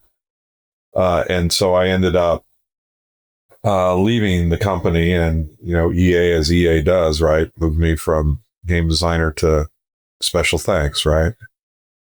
That hurts a lot more. The Dig, I don't feel has that. Like, The Dig, I just have very, and I think this probably comes through, I just have very positive memories. I mean, there were, I was upset when Brian left, and I was really upset when we had to abandon Story Droid. That was soul crushing. But, in the end, right, it's, as an academic, we say it's about outcomes, right? The outcome was really good. I agree. Now, the reason I asked that is because my follow-up question is, did you enjoy working on The Dig? I did. And that's not true on every game I've worked on. So, later in Lucas history, and I'm sure people have talked to this, right? We had the infamous meeting where George Lucas came to us and said, no more, you're going to stand on your own 2 feet, profit loss, or you're gone, right? I'm tired of subsidizing you. But before that, internally, we used the phrase we stole from it was a wine commercial, California at the time. We will serve no wine before it's time, is we will ship no game before it's time. It was, I remember art directors telling artists, you submitted this piece of art to be in the game. Can you make it better? And if the artist said, yeah, I can make it better, they said, well, then go do it. Like, who does that, right? I mean, when does an artist say, I can't make it better, right? We had very little budget thing. And like I said, that in that era, we prided ourselves of being, I don't know, it sounds stupid, but the fun company. Like, one day we were having problems with the AC, and it wasn't even that hot. Like, the AC was still working, but just not as well. And so somebody figured out and got an ice cream truck to come pull up in front of the building, and it was free, as much as you want. Just go all day. Just go get another ice cream, right? Till the truck's empty. And there was like this kind of thing, like that wasn't like a one-off. Like, there'd be 1 or 2 of these kind of events every week, right? Halloween was always amazing. Of course, we were still with ILM, and unsurprisingly, ILM can make great Halloween costumes. But our goal was always to beat ILM, right? To have better costumes at the costume contest than them. And we did. We sometimes won. And there was these incredibly creative, bright people who were dedicated to the craft. I mean, the other thing, and, I've had people ask me about this. I mean, we were all in our early 20s, right? None of us had any significant romantic entanglements yet, right? We all loved games. We all loved the idea of making games, not just playing them, but making them. And so there was, when I left LucasArts, right, I think probably half the developers were married and, had kids. And so they would say like, oh, I got to leave. I got to, if you got to pick your kids up from daycare, right, you just can't be late, right? That's a non-negotiable. But we had none of that in the beginning. No one was married. No one. And so, staying, I mean, we can talk about employment practices and but people say like, cause we were having fun, right? I mean, there was nowhere else to be, right? We had toys, and like I said, we could, because it was Lucas, we could pull resources that many other companies would have had a problem to get. I mean, one of the things like, this is an entirely different piece of my life, and I don't know if this resonates with you, but I don't even know who did this, but one day they had Stan Lee come in and talk to us about his art. And, he was there for 2 or 3 hours, and I was like, that's fantastic. Like, wow. And like we knew it was, right? I mean, I'm so happy to hear you say that you liked working on the dig, because one of the questions I dread the most when I talk to people who worked on the dig is me asking them whether or not they enjoyed working on the dig, because most of the people I talked to hated working on the dig. I can believe that. It was the only person who actually liked working on the dig. The first person who told me that he liked working on the dig was Michael Land, because he got to work, in solitude, and he did his own thing, created this amazing soundtrack that I still listen to this day. Yeah. And me too. He got to do his own thing, so I understand why he liked it. But everyone else hated working on the dig. So I'm glad to hear. As a lead, I apologize if I contributed to that. We were under a lot of pressure, and there were a lot of long hours. And I will say, and this is just kind of a personal thing. I was during the whole development, and this may have been part of what was a little different about me. During the whole development of the final dig, I was engaged, and we set the date of the wedding. I think it was 9 months. A year after what we at that time was going to be the ship date. And I told my fiance, just know, you're not going to see a lot of me, right? Listen, that just, this is not. And that was good. We're still married, so all good there. But as the project slipped, we got closer and closer to the ship date. And I said, I'm willing to let this thing ship, but I am, and because this had happened to other people at LucasArts, and this is probably some of the unhappiness that you heard, right? Is they're like, well, you can get married, but you're going to have to cancel your honeymoon. Well, we'll pay for it. Like, we'll reimburse you to go later. And I was like, we are not doing that on this project. We are shipping on time, because I am not going to move my honeymoon, because I might not still be married then if I'd done that. But the other thing I did,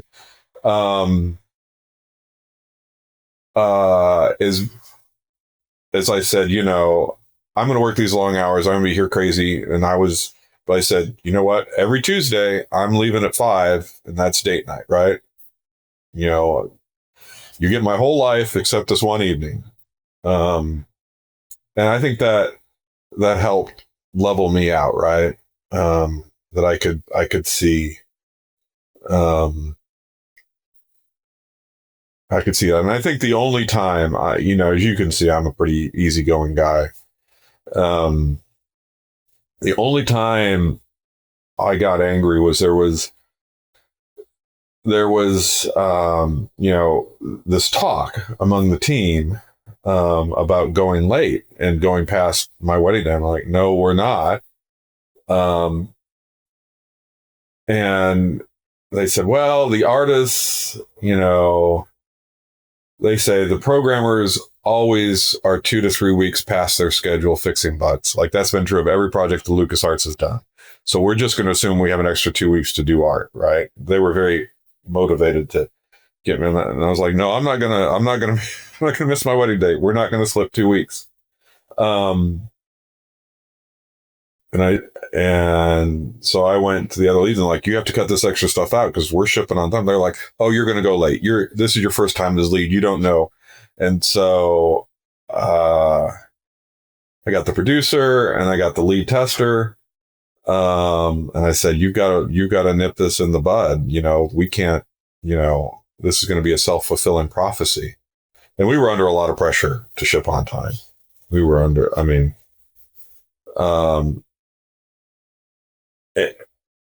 we had enough drama. I remember the producer, she was kind of nodding at me and looking at me, kind of giving me that, smile and nod manager thing that people do. She looked at me and she said, you're yelling at me. And I'm like, yeah, I'm upset. And she says, and you're cursing. I don't think I've ever heard you use a swear word. I said, yes, I am. She's like, maybe this is a bigger deal than I thought. Let me look into it. And sure enough, there had been a kind of an underground among some of the team members, this duplicate schedule timeline they had constructed in hopes that we could go along to get some extra content in. Yeah, there was some drama about that, but we shipped on time. Lead tester came up and said, this has had the lowest bug count of any Scum game we've ever had. Wow. And in fact, it was one of the things in fact, he came to me and he said, we always do one final playthrough before we ship, but you guys have had so few bugs as testers. It's a lot of time. We feel like we don't need to do it. He said, we'll only do it if you ask us to. And I said, yes, please. I said, you may trust me, but I don't. So yeah, but we made our date, so it was good. And, part of the reason why you enjoyed working on it so much is your perspective on things, because you mentioned working on Story Droid and then switching back to Scum. Most people would be devastated to hear that something that they worked on for so long is being removed. The integral part of the game, which is the game engine, is being replaced by something else. Most people would be devastated. I had my conversation with Anson Ju, and most of the things we talked about were graphic assets and animations that he created for previous versions of the Dig that never made it into the final game. So He worked on so many things, and most of the conversation is just me showing him things that never made it into production. So I can understand why someone would be frustrated by this he fact. was not a happy camper about that, as I recall. And they were beautiful. He was very talented. If you ever find the demo version of Brian Moriarty's Dig, then... Yeah, if anyone has it, if everyone's watching, if anyone else on the team stole a copy, sorry. I'm willing to pay $1 million. This is in fine Lucas tradition. It belongs in a museum. Exactly. Now, I want to show you a photo from the game's production. Yeah. There you are. Yeah, that's my office. I think. Yeah, I think so. Yeah. I'm trying to figure out what's on my shirt. What is this? Microsoft Office? Yeah. No, actually this isn't. That's probably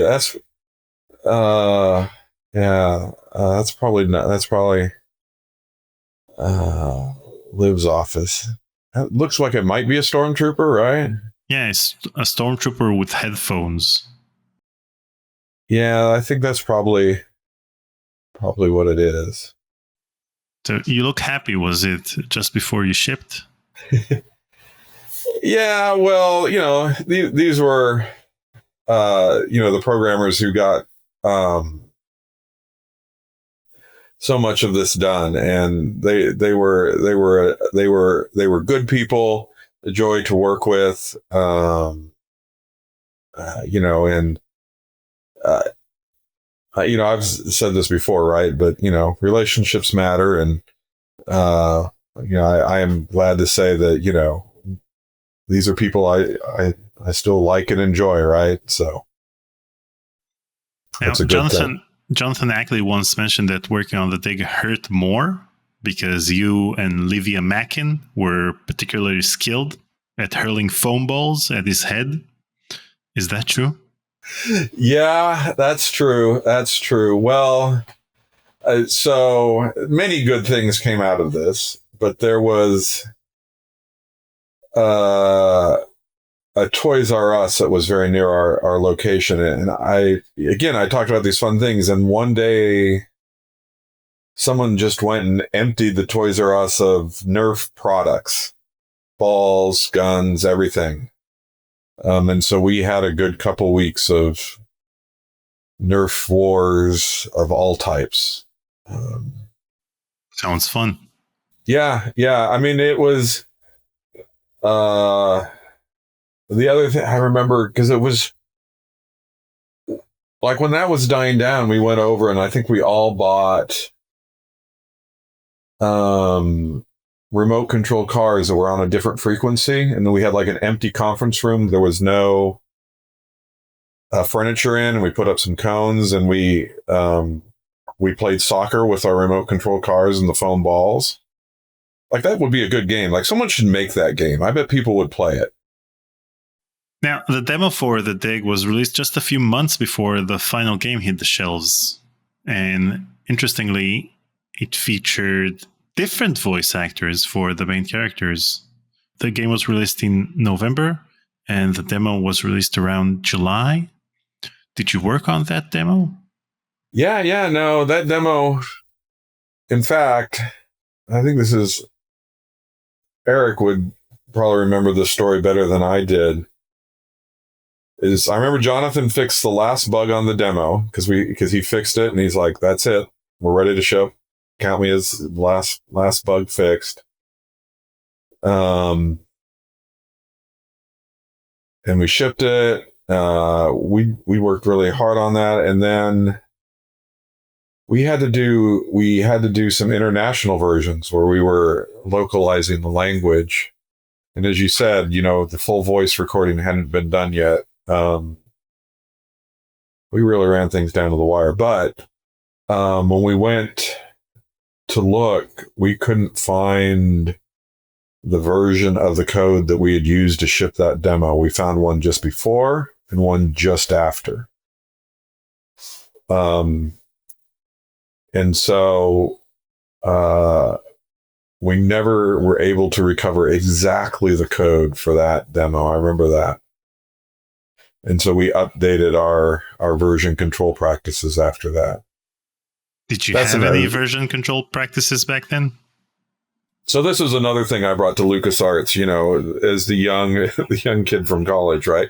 When I got to LucasArts, they had no version control. Literally, people would just copy their code onto a floppy disk and hand it to everyone on the team, and everyone would copy it into their computer. And they had a whiteboard. Like, if you were editing a file, you put your name and the name of the file.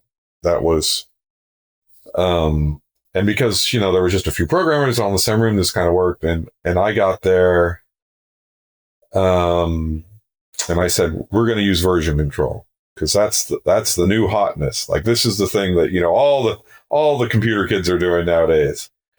And everyone fought it. And the only reason we started using it is because of Story Droid. Because that was my team, and we used it, and it worked. And then people said, well, that's fine and dandy, but it won't work with Scum, because the way Scum works, it's incompatible.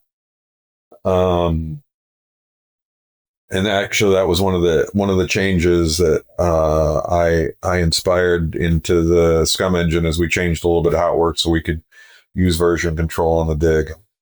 I forget, something that lost in the midst of time. Version control has changed a lot since then. I remember Tammy Berwick talking about her merging the code manually for Monkey Island. Yeah, I couldn't believe it. I was dumbfounded when I heard they were doing that. Yeah. How do you put up with this? And it was just because they'd always done it that way from, I don't know. It was terrible. Things would get lost. People would start fights because, you didn't get my code, or. The most important aspect of version control is that you know who to blame for which bug. So that's the reason why people should implement version control. Well, that was the thing, right? That often no one would take credit for a bug. And so there would be, again, we were all young, right? And we weren't particularly creative. People didn't hold back. There was a number of, yelling fights about who created a bug, and there was no way of knowing, right? I mean, and I'm pretty sure sometimes people blame people for a bug that they knew was theirs, but we have no evidence. We didn't have version control. Yeah, that was drama. Now, one interesting aspect of the game's amazing big box is that, unlike other LucasArts big boxes that usually emphasized the name of the project lead, the Dig's big box also mentioned the lead artist, Bill Tiller, and lead programmer, Gary Brubaker. How did this recognition come about? Well, I don't have all good, I talked earlier about a marketing team that sometimes said things that I didn't feel comfortable with. We had a new marketing team who I really liked. And I think you had Mary Burr on your show, did you not? No. Oh, if you can get her, she's much of what video games are today are her marketing genius. But I think there was a sense of taking credits more seriously, and previously at LucasArts and most game companies, the project lead would just write the credits, and they were what they were. And if you felt like you had been misplaced or left out, there was nothing really you could do. It just was what it was. And as you can imagine, a lot of personal politics and feelings got into this. I think it's interesting, in movies, right? This is all contractually mandated, right? Of order of credits. And, it turns out people really are concerned about getting credit for their artistic endeavors, right? So one of the things we did with the Dig that I was really proud of is we put the credits in a Excel document, right? And just emailed it to the whole team and said, provide feedback. And sure enough, we'd left some people out and misplaced some people. And there were some people who wanted something more and were like, well, you didn't really do that, though. And so I won't say everyone was happy, but it was a much more transparent process. And in general, I just think there was a sense of we've got to get better, not just as a company, but as an industry of doing credits, right? Now, in an article that was published in Edge magazine, issue number 27, it was mentioned that the high-res version of the Dig was planned for Windows 95. Now, eventually, a version of the Dig with Windows 95 support was released, but it didn't have the smoothing filters from the Mac version or the high-resolution graphics mentioned in this article. So why was the high-res Windows version ultimately canceled? Well, the short answer is the conversation we have is we were very risk averse. I don't have a lot of regrets on the dig. This is my biggest. We had it, and as you see, it looked great. We had a system where we could smooth and upscale the graphics to high res, and we also had a system that we could replace individual assets with high res assets. And so, like, I remember, like, the astronauts and the suits and the characters, and it looked great. And we had it in test, and there wasn't particularly issues with it. And I remember Eric and I having this conversation. Should we include it?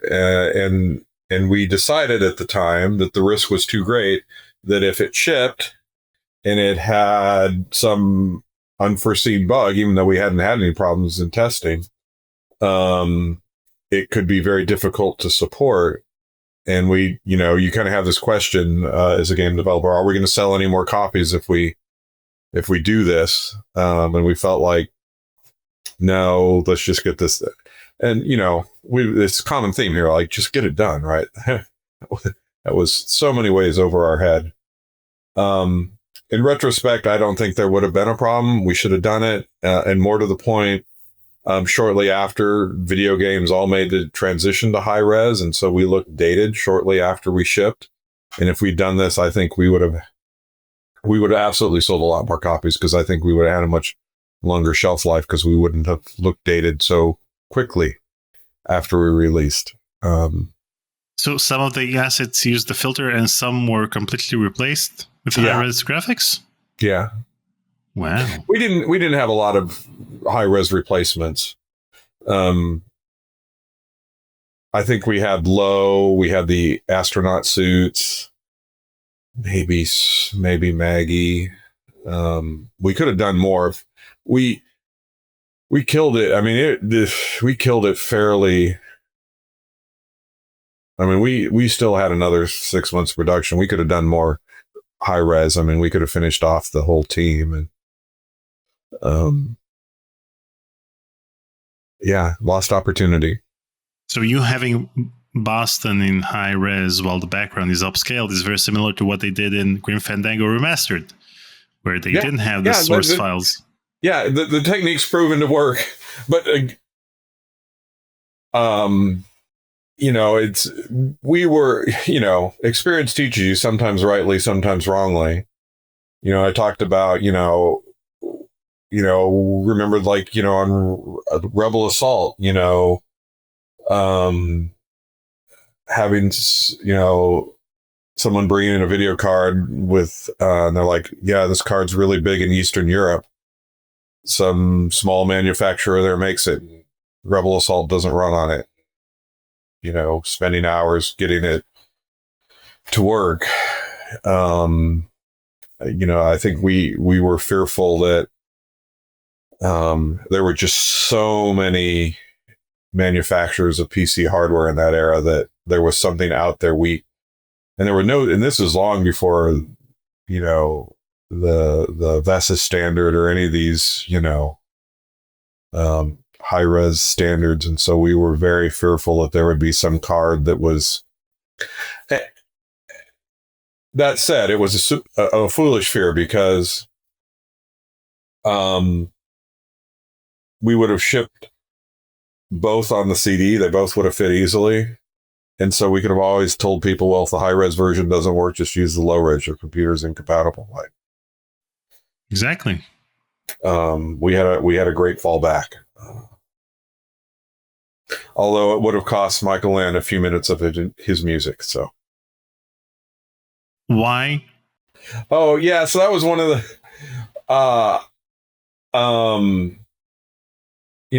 I'm sure he described how he did the whole thing where we did the different resolutions audio, some at higher resolutions, and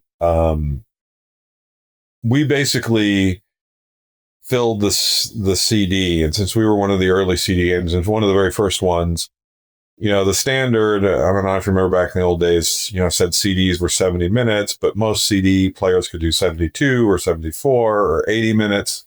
It turns out they got all do 80 minutes.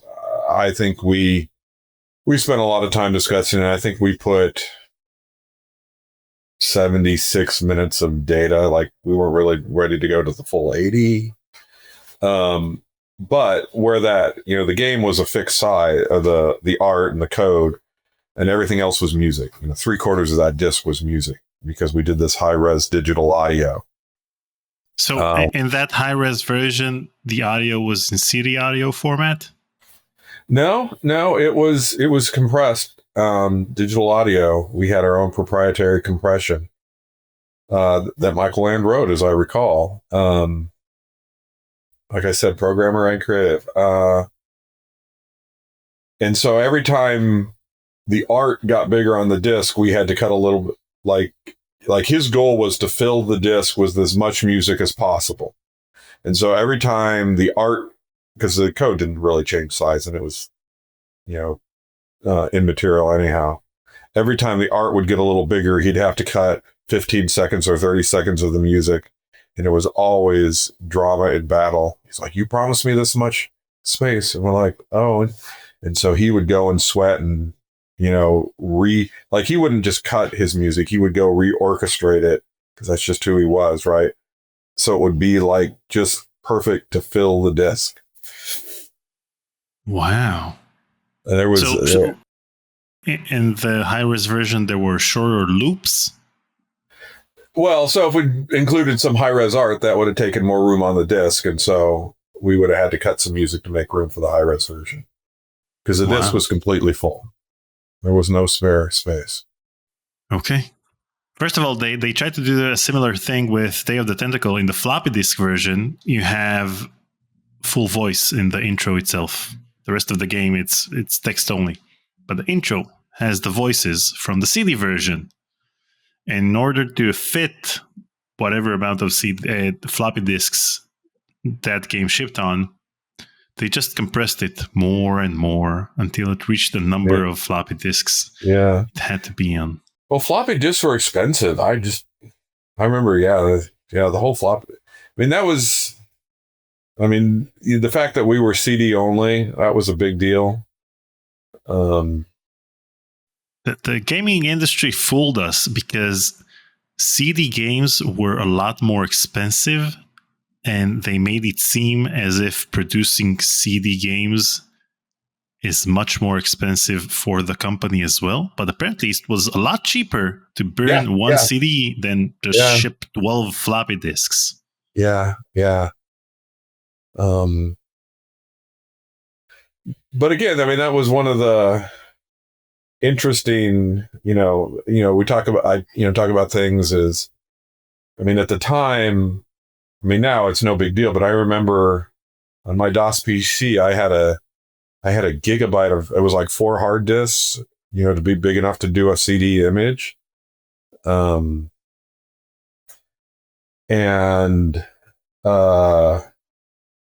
Well before this became a thing, right? Because I had a CD burner to burn test discs, right?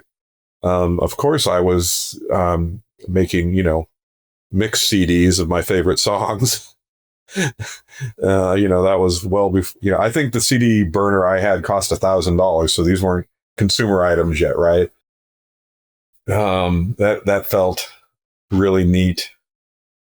Okay.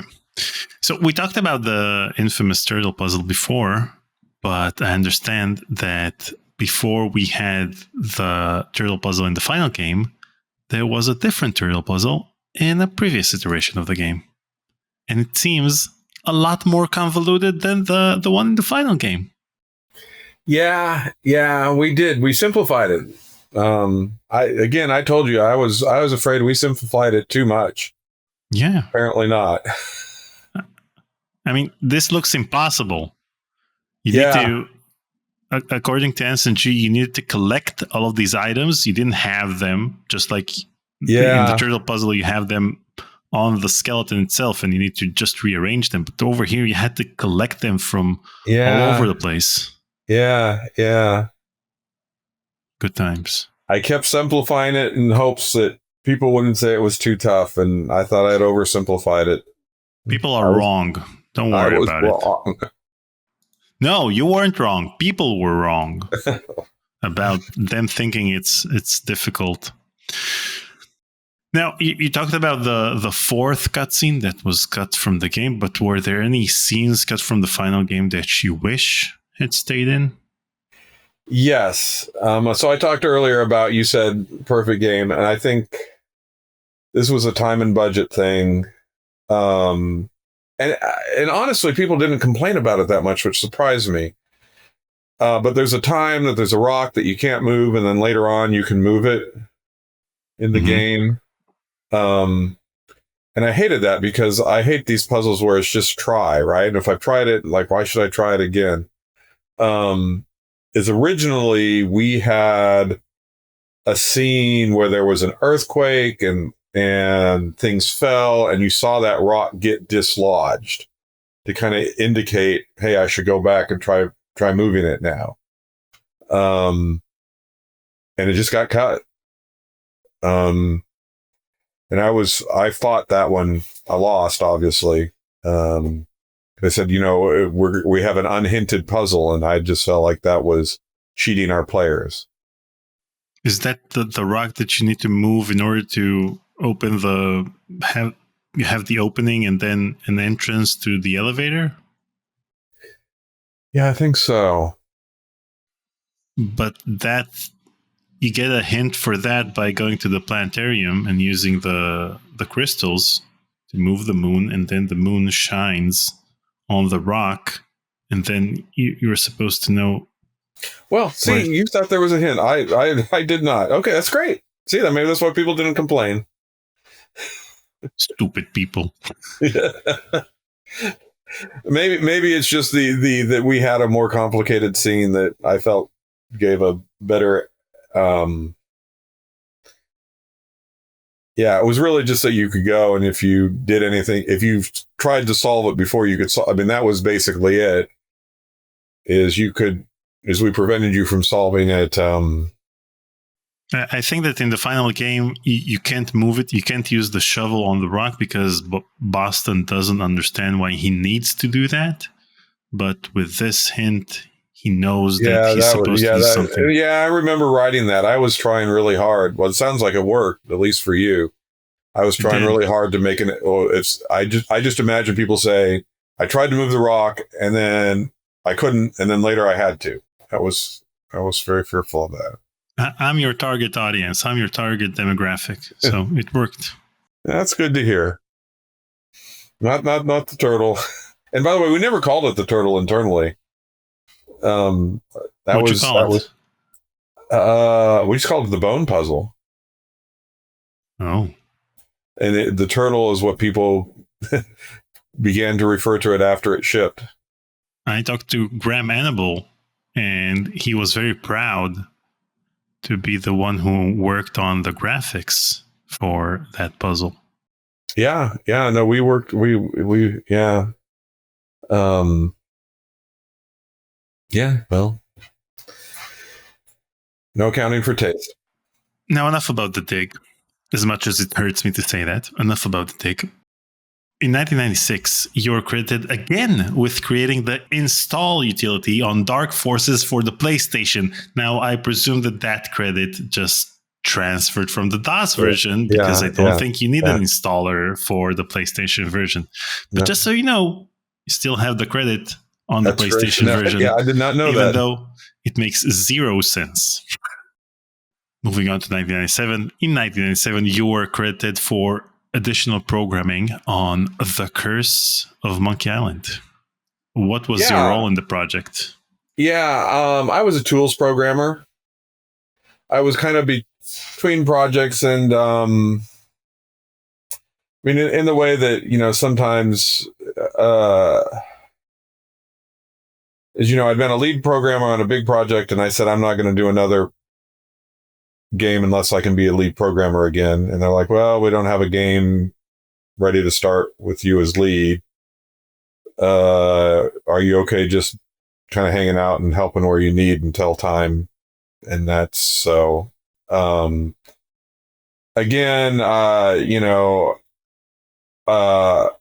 really, was appreciative of Jonathan and what he had done. And, he had asked me to do some things. And so one of the tools that because we got the transparency because of the dig. One of the things we did in Curse of Monkey Island is all the actors are anti-aliased into the background. Is I wrote the tool that pre-processed the art so that when we put in the engine, it could use that transparency technology to anti-alias. And I did some other things too, but that was kind of the showpiece, I guess. Did you add the animations to the inventory? I know that was a big thing in Curse of Monkey Island, the fact that you could have animated inventory items. No, that was Eric Wilmander, I'm pretty sure. I shouldn't say that. I don't know. But yeah, that wasn't me. So you wanted to be a lead programmer. In 1997, you were credited as the lead programmer on the Windows version of Shadows of the Empire. Yep. Now, I want to share a side-by-side comparison between the N64 version and the PC version. Look at that. Yeah. Look at those high-res graphics of the Windows version. Yeah, and it's the exact same art. Well, except for the interface. Yeah. Which is pretty surprising. Yeah. So what can you share about your work on this game? Yeah, that was as I said, we have a fun little project for you. You can kind of own it. It was we knew 3D was coming to PCs. I should say hardware accelerated. And so management had this idea, right? The studio leads that we want to do a game on the PC that requires a 3D accelerator. Like a Voodoo card, right? Because, like Dark Forces and Jedi Knight still had their software renderers. Even though I don't think Dark Forces supported hardware, but I think Jedi Knight did. I forget. We said, but what if we just had a game and they said, we don't think there's a big market in 3D cards today. We just want to gain experience. And we've got this Shadows of the Empire, content. And I don't know whether Nintendo just overlooked it or the Lucas lawyers got it by. But in our contract, we said it'll be a Nintendo exclusive on consoles. We specifically cut out PCs. And so the whole time that Shadows was in development, every time Nintendo came, I had to hide, right? We had to look like we were only doing the N64 version. We didn't have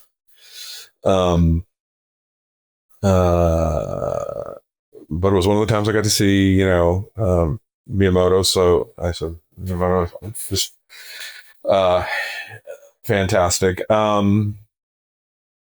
So yeah, from a technical standpoint, it was interesting because we were requiring 3D hardware.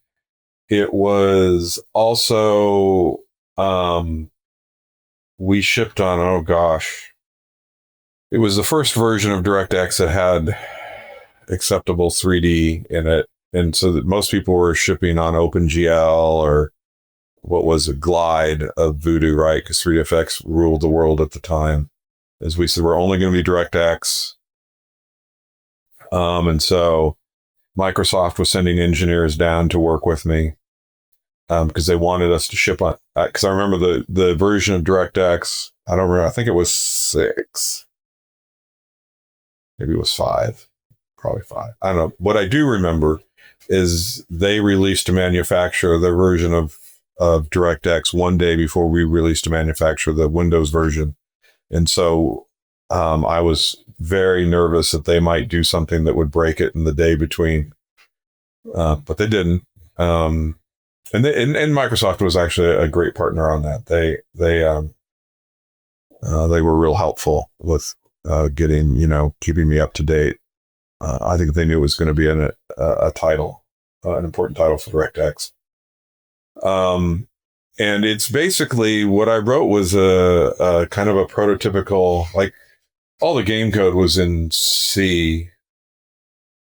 Yeah, it was C. We weren't in C++ yet. So that all recompiled, but I basically wrote an emulator, a translator that translated all the Nintendo 64 graphics calls to DirectX. So it was a prototypical emulator, if you will.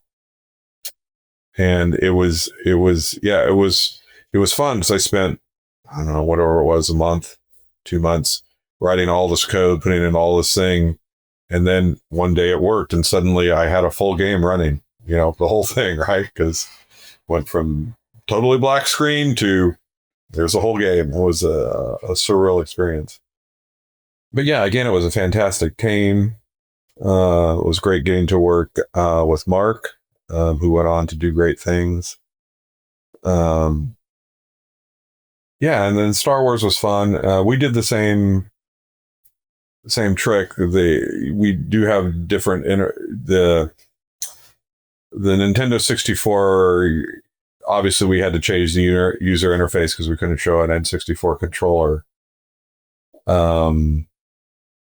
But we did that same trick, I described before, as whenever a call to draw that graphic, we would just catch it and replace it with the PC graphics. So that was a fun project. Now, the following year, Grim Fandango was released, and according to Moby Games, you're credited only on the remastered version, but I think that's a mistake. You're credited on beta testing on Grim Fandango, so the original version. Actually, I have one more story, and this one I am kind of proud of, on Shadows of the Empire. Okay, let's hear if it. I will. DirectX at that era was exceedingly complex. And so most people didn't follow all the rules that were in the documentation. They just got to work on the hardware that was available at the time. I was very careful. And so if you if you download it now from Good Old Game, the Shadows of the Emperor, the PC version, it still runs on a modern Windows PC, and they didn't patch it, and even has widescreen support and high frame rate. I was like, wow, that kind of worked. I was told by a Microsoft engineer, I have no way to verify this, that Microsoft still includes that game in their test suite for Legacy DirectX, because it was one of the few that didn't break any of the stated rules in the documentation. I use it. Anyhow, Grim Fandango. Yes, Wait, let me re-ask the question. Yeah. First of all, well played about the Shadows of the Empire. And, there are games that were released a decade ago that you need to run all sorts of Windows compatibility settings. You need to change all sorts of Windows compatibility settings in order to get them to run properly on Windows 10 and Windows 11. There are plenty of Windows games like Escape from Monkey Island, for example, that I couldn't play for the past decade or so until Aaron Giles released his Dream emulator. Yes. And so you're telling me that Shadows of the Empire from 1997 works perfectly to this day. Well, and I think the other this Microsoft engineer, direct engineer, said part of the reason they use it because it follows the rules, but the other side is true too, that they are careful not to break it. Right. So I probably got a little bit of an assist that way, but I mean, this is a whole different thing. Retro gaming is near and dear to my heart. And the fact that many games have become lost to history because they're not playable. It's just tragic. And I mean, one of the episodes I did watch of your show all the way through was both with Aaron, because I think what he's doing just is, a labor of love. And so, I mean, it plays to his skill sets, but it's needed. But I also think the other side goes to game developers. we need to be careful of thinking about creating games of like, is this game going to be playable in a decade, right? Like most game developers don't ask that question. And I think it's worth asking. I know, and usually LucasArts games didn't have that problem, but Sierra games did. There are a lot of puzzles that were linked directly to the CPU cycles, and so the moment CPUs got faster, like 2 years later or 3 years later, the puzzles were impossible. And the Seventh Guest also had that problem. There's the microscope puzzle, and the way that the computer decides what its next move is by using recursion. And back then, in 1993, couldn't do a lot of thinking ahead what move would be the best. But in today's CPUs, or even in 1996 CPUs or 1997, it was able to calculate all the possible moves and always make the best move and thus win. Yeah, it's... Well, and it's funny because also on Shadows, one of the things when I got it running on the PC, because the PC was more powerful than the console, not all PCs, but the one I was using, we identified 2 or 3 areas in the game that they ended up fixing where things were locked to CPU speed, and then therefore didn't work on the PC version. And so they had to fix, because we revealed that, I guess. Yeah, it's there's a lot of complex questions there about ownership and quality of code. I hope we get better at it as a society. Moving on to Grim Fandango. In 1998, you were credited for beta testing on Grim Fandango. Yes. So Lucas had a tradition, and this went all the way back, and it was, I think, a really solid one, is they would take one developer or 2 developers who are working on a different project and say, don't have anything to do with this project. Shield yourself. Don't look at any of the art. Don't go into their art thing. Don't play anything. Completely removed, so that when it hit beta, you could play it with completely fresh eyes. And then you would write a document saying, this is what worked for me, what didn't, this is how I think people are going to respond to it. And the idea was, nowadays we call this Kleenex text testing, because once you've done it, you have to be thrown away, right? You can never do it for the first time, only once. And so that's what I got to do on Grim Fandango. I wish I'd saved it. I remember Tim sending me an email that said, the last bug fixed in this game was one found by you. And so I didn't write any code. I didn't, basically I played it, a couple of weeks before it shipped, and you wrote up this document that management used to kind of figure out how the game was going to do in the market.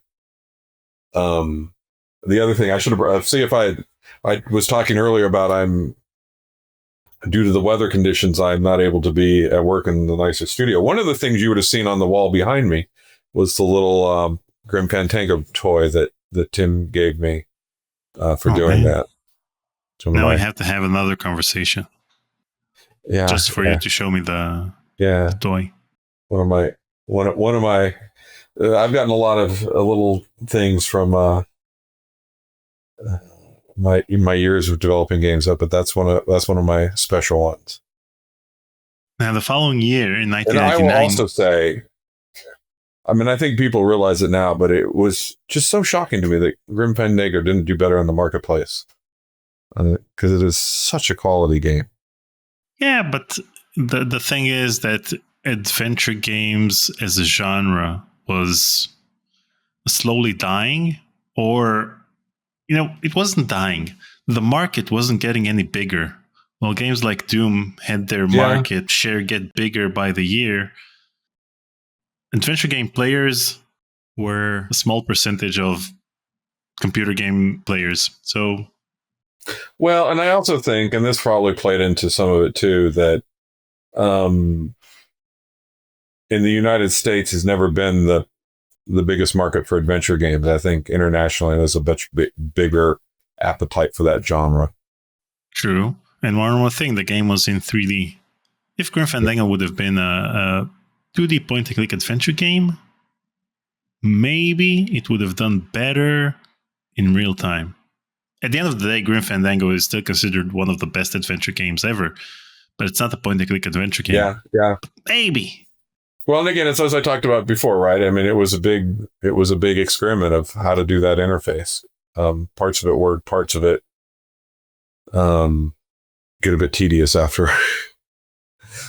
But at the end of the day, the first thing that they added in the remastered version is the point-and-click functionality. Yep. And also, right, then they add that you can highlight objects you can interact with, so you can see. Yeah, that's a common thing in adventure games. Like, it's just one of the things we've gotten better at, and fast travel and all the things that. It has fast travel in the Dig as well. Double click the exit. Yeah. No, that was one of the things. I've forgotten about. Yeah, that was one of the things I added. I was very excited about that. I was told I couldn't make that work, and I'm like, I can make this work. But I wish we could have done it better. I wish, because we had that. We did it. We had the overview map. I wish we had done a more modern stuff where you could just click on a location. You were ahead of your time, Gary. Don't let anyone tell you otherwise. Now, the following year, in 1999, you were part of the engine programming team for Indiana Jones and the Infernal Machine. Now, the development required adapting the Sith engine, which was originally used in Jedi Knight, to make it and you guys had to make it compatible with third-person gameplay. Yep. So, what were the most challenging aspects of adapting the Sith engine for this purpose? I don't remember it being that particularly challenging, right? I mean, what I remember more from the era, though, right, this is when people started leaving LucasArts en masse, right? Including me. I left in the middle of that project. So that's probably the stronger memory from that era.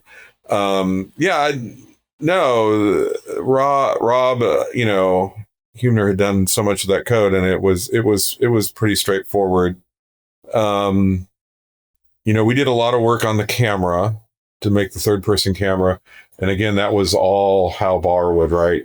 He brought his full cinematography expertise to that, and we put a lot of intelligence into building that camera. I will say one of the there was two interesting pieces of technology that we added. That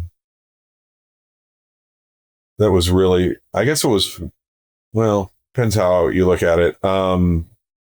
Is we added a potentially visible set, which is basically a way, because we had a portal engine instead of a BSP engine, if that means anything to anybody, we could build a graph of what you could see and therefore eliminate some things from drawing and get some speed up. So we were able to put more geometry in it. It started as part of the Infernal Machine, but internally, the episode 1 game for the PlayStation was more important to coincide with the movie. And so that technology first got put into the episode 1 PlayStation game. And so I got to work with, that's why I got to do my PlayStation programming, I guess. And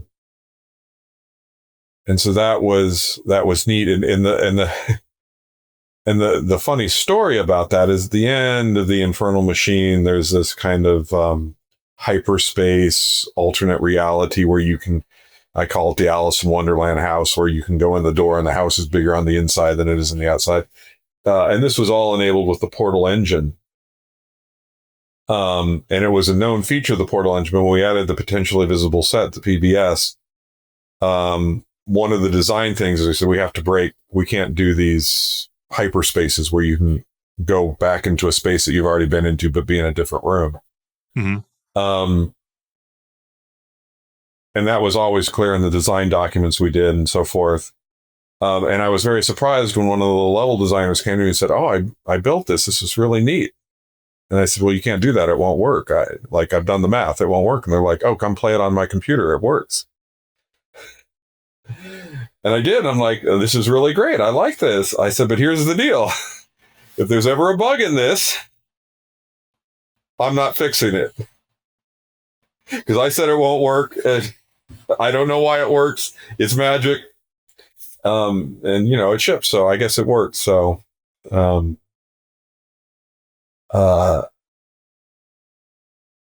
was neat. And then the other thing that was, I think, just this weird coda to that project is far and away, I think the best version is the Factor 5 version on the N64.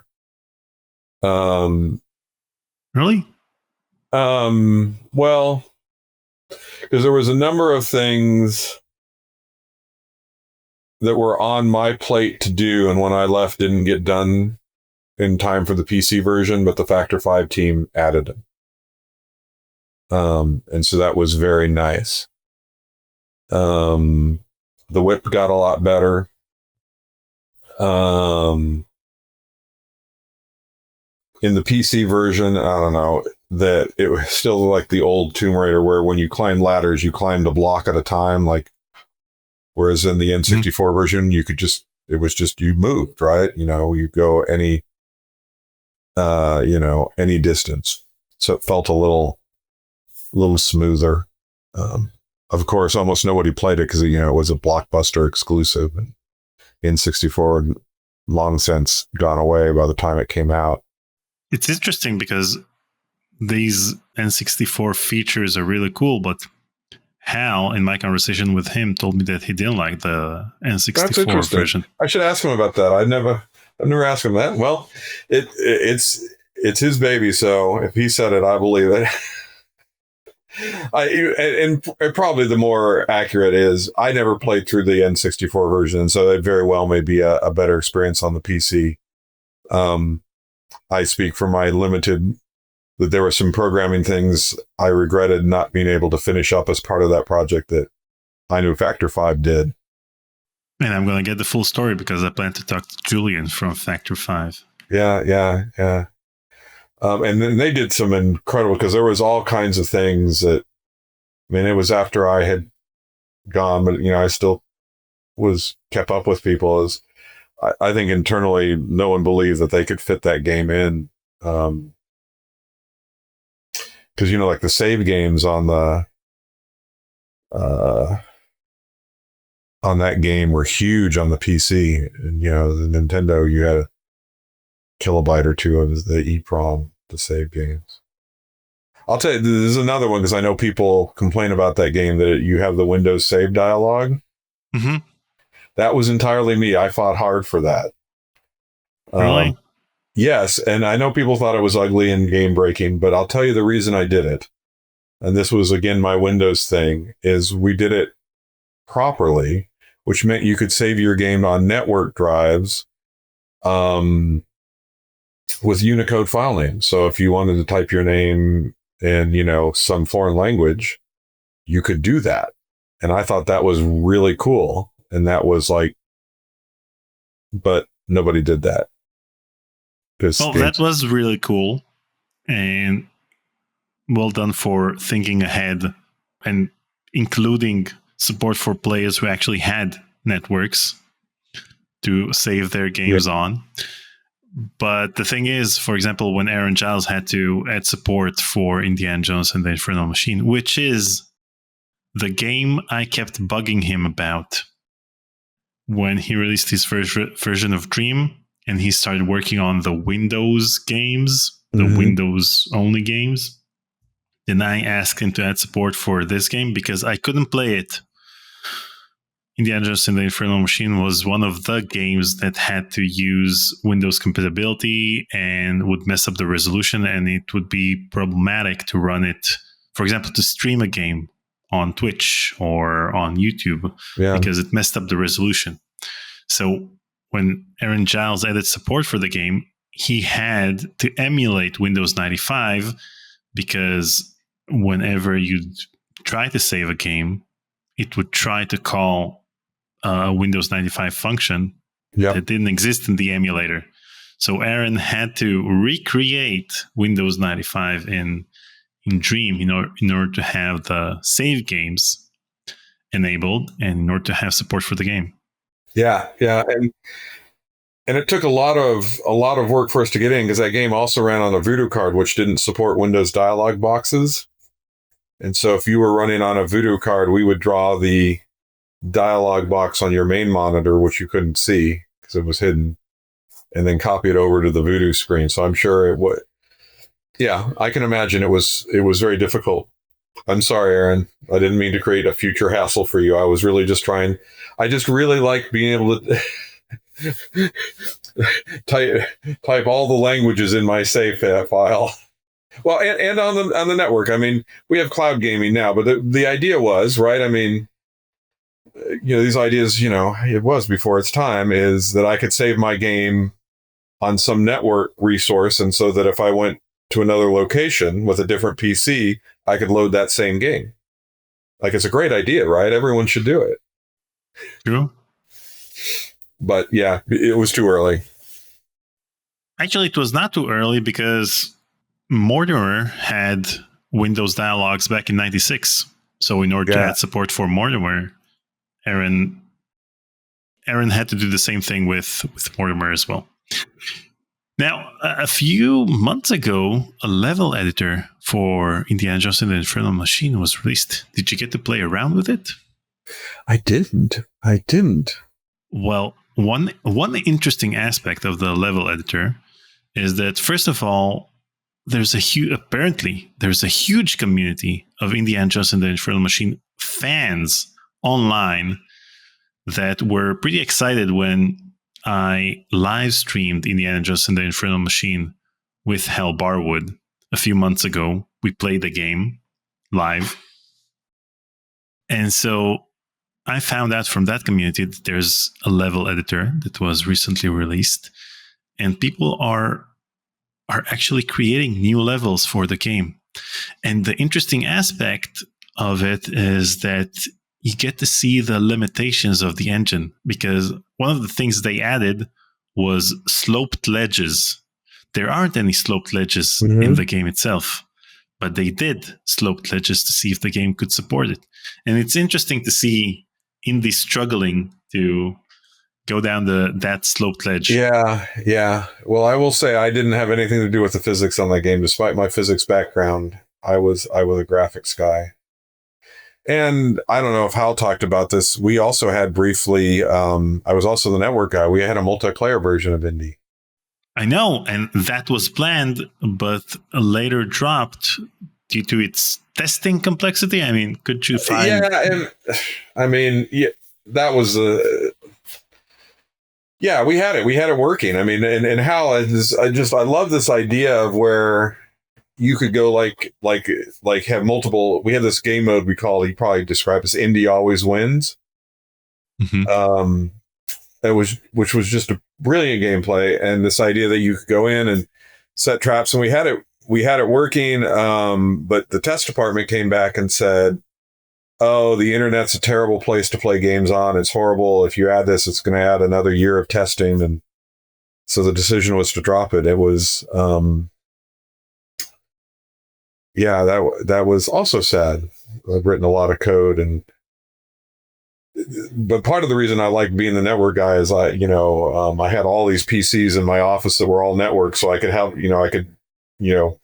run my code across them, and you could play Quake on.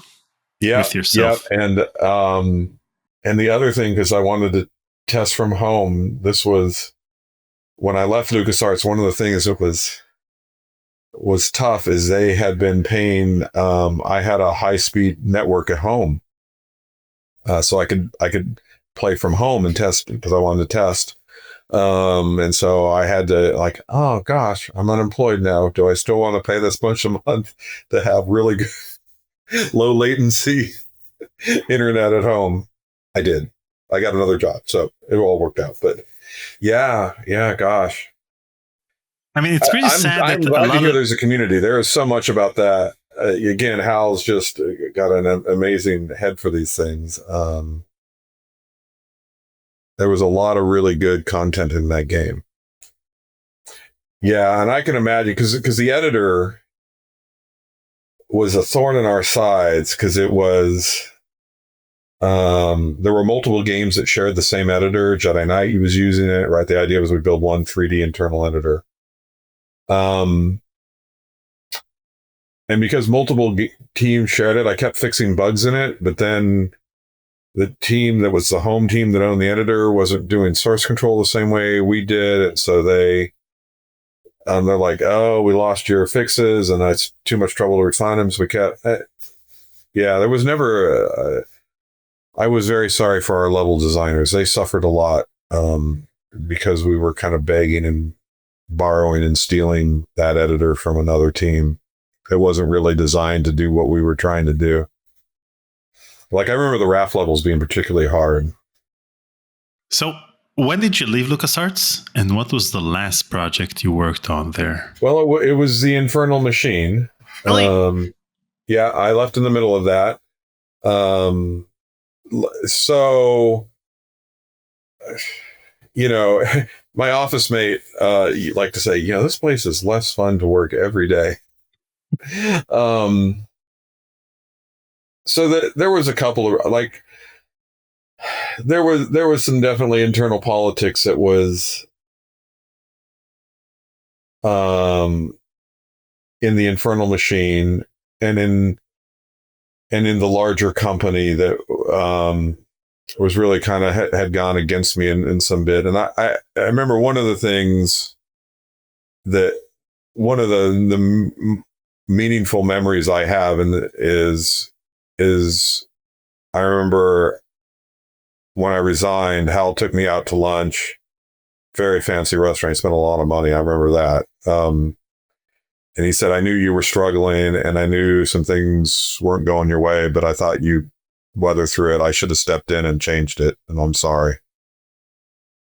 And it wasn't things he was doing, but it was some, there were some decisions that management was making that made it difficult. And it's a funny thing because I remember I resigned and I thought, man, people are going to be really upset at me, kind of leaving, and I'm doing some key code, a key player on this team. People are going to be upset leaving a team in the middle, leaving a game. And what I did is I timed it to right after the episode 1 rap party, because, who wouldn't want to go to the episode 1 rap party, right? And I was really worried about it, but I think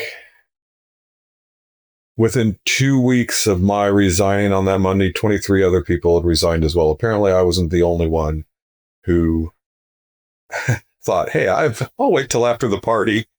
And to LucasArts credits, there was a number of internal kind of, employment practices that were changed after that. I mean, I think, when you have a mass exodus, right, you have to do a little bit of a stock I think there was some improvement, but, it's what it is. And did you know that your departure from LucasArts made headlines? I didn't. Not only did it make headlines, they also mentioned the rep party. In the December 1999 issue of Next Generation magazine, there was a news article about it. Now, the force is with PlayStation 2, as we have on good authority that there are already 2 PlayStation 2 games in production developed at Lucas. And at least one of the 2 games will feature characters from a galaxy far, far away. Still, not all of the Ewoks at LucasArts are happy. Programmers Gary Brubaker of The Dig, Shadows of the Empire, and Indiana Jones and the Infernal Machine, and Dave Kothup, programmer for the PC version of Episode 1 Racer, have punched their Jar Jar branded time cards for the last time. Rumor has it other programmers are also looking to jettison the LucasArts consular ship. By the time you read this, their escape pods are probably well on the way to Tatooine. A LucasArts spokesperson said that many employees set Episode 1 as a benchmark and have since opted to move on, as is the nature of the industry. Yeah. You made headlines. I made headlines. Well, I remember it was, it was, there were, I gave, I forget, 2 or 3 weeks notice. And there had been somebody who had left before me who had given 2 weeks notice. And while they were in HR doing the paperwork, all their accounts were shut down and they were escorted by security out of the building. And they got to come back a week later with boxes and be supervised as they packed up their personal items from their office. I don't know why that happened, but I was very nervous that was going to happen to me too, that would become standard practice. So like I said, I resigned on a Monday. I came in on Sunday, and there were, of course, it was LucasArts. There were people there working, and I packed up all my stuff, personal stuff, and took it home. They're like, "What are you doing?" I'm like, "Oh, I'm just rearranging my collection at home." I mean, they obviously knew. And I remember I did, I resigned and I did all the paperwork, and I'm like, "Okay, am I going to be escorted out now?" And they're like, "No, we trust you. You have 2 weeks of work." And I remember writing code in the last hour before I left with someone standing over me like, "You took me to lunch and, we had drinks. Like, really? You still want me to write code?" Like, "Yeah, we got another couple hours on you." Oh, okay. Could have added some last minute bugs to Infernal Machine. Well, it turns out, actually, the last line of code I did have was a bug, and oh gosh, I'm forgetting his name. A programmer found me later at GDC. It wasn't intentional, and it was a very subtle bug. He said it took him a while to find it, that I had an off by 1 error somewhere. Like I say, I was distracted. Gary. It was not intentional. Now, still in 1999, you started working as the director of development at Stormfront Studios. Yeah. What can you share about your time there? That was a great time. Don Daglow is another storied person from the industry who had started that. And as I say, I continued to get to work with brands. Right, we did some Lego games, which was great. And then, as part of my role, I had a team, and we were pitching the team to various. We pitched a Harry Potter game. We obviously didn't get that, but the game we did get that I pitched was the Lord of the Rings: Two Towers for EA. And it was with EAD when we pitched it, because it was just a surreal experience, because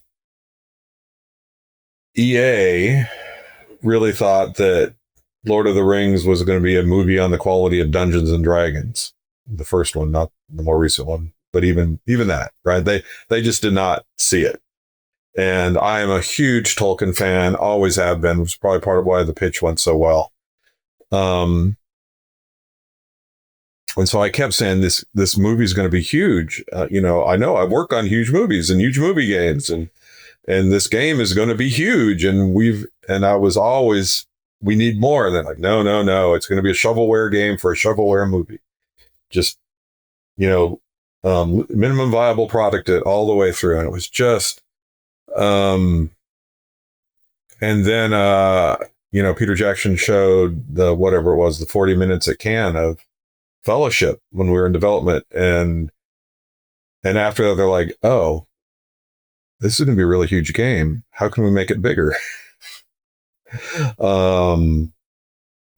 And so then again, it was like the early days at Lucas, where, EA said, money is no object. If it makes the game better and you can spend it, do it, because we had contractually had to have the game out the same week Two Towers hit theaters.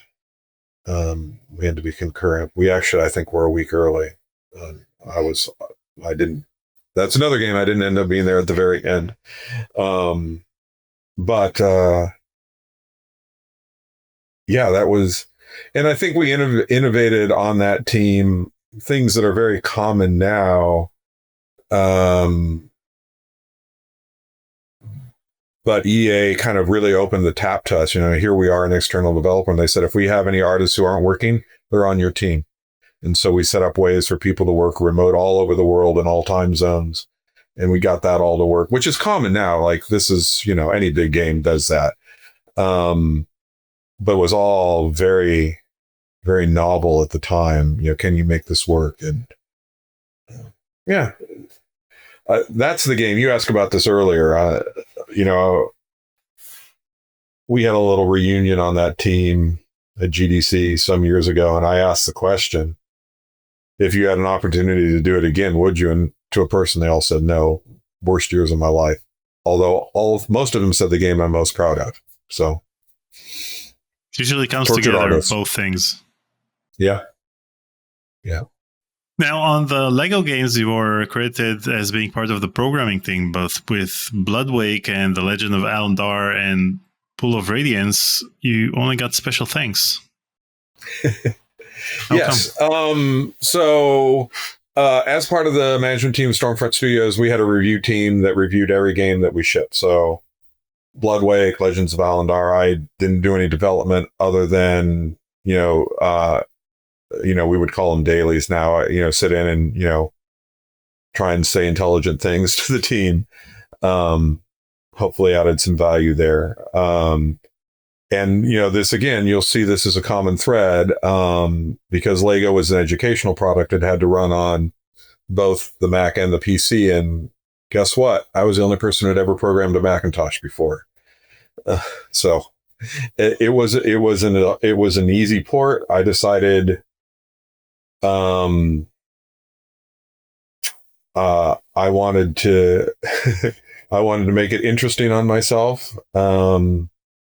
So this was when Mac was transitioning from Mac OS 9 to Mac OS X.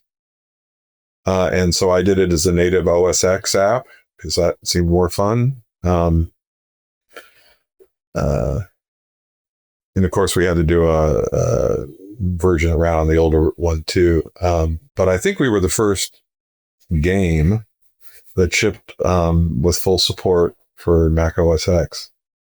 So this deserves a lot more than special thanks. Yeah, well. In 2002, you joined Atari Paradigm as the manager of core technology, where you led the team that created the engine for games like Terminator 3, The Redemption, and Mission Impossible Operation Surma. Now, my first question is, in Mission Impossible Operation Surma, you play Ethan Hunt. How come you didn't secure Tom Cruise's likeness? I don't know. Can I say? Sure. I still, one of my colleagues at SMU was one of the key designers on that.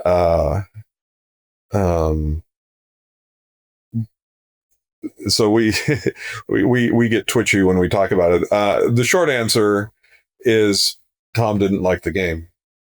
Really? I was sure it was way too expensive. No, I mean, he owns that license 100%. And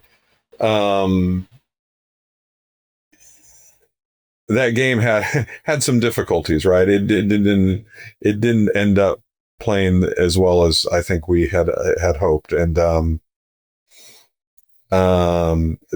it was, I think, it was always, he was very protective of the brand and his likeness, and he didn't want to be associated with a product that he didn't think was going to be a smash success. Wow. But then again, he could have just revoked the license for using the Mission Impossible IP. Yeah, I mean, I wasn't on the business side, and I could be all wrong on this, right? I mean, I was the tech side, but Doesn't matter. It's a good story, and that's what's important. well, and there were some real difficulties on the game, but you know, Mike Collette, who I work with, there was a few sequences in that game that I think showed what we could have done, real potential. I think when you get the flight suit, that's fun, right? And different and kind of nice to break up the stealth mechanics. Okay. And over there, you also worked as the core technology manager you were credited as the core technology group's manager on the GameCube version of Backyard Baseball. Yeah. What was it like to develop for the GameCube? Gosh, it was always seen as the worst job. No one wanted to work on the GameCube, which is so funny because at the time, the GameCube was very underpowered compared to the Xbox and the PlayStation 2. And so you were always having frame rate problems, and it was just, which is a shame because the GameCube had some very innovative things on it. And the ironic thing is now, there are games on the GameCube that are, people put on their top 10 lists, right? But at the time, the GameCube was really just seen as, and also ran an inferior.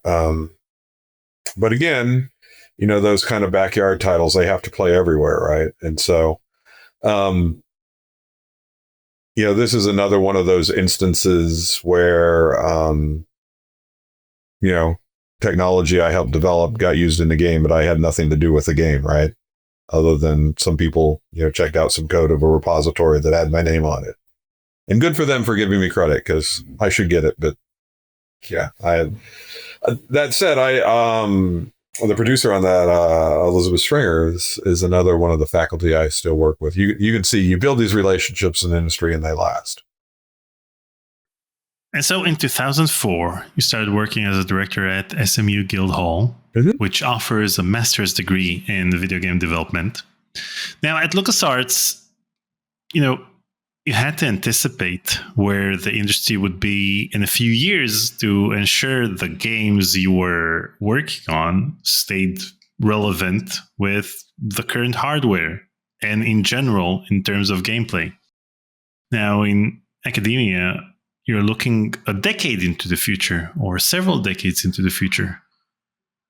How do you manage to keep the curriculum relevant? We do. We rewrite our curriculum every 6 months. Right. I joke with my colleagues in the math department. Calculus hasn't changed in 1,000 years. I mean, I know that's not true, but yeah, no, we do. We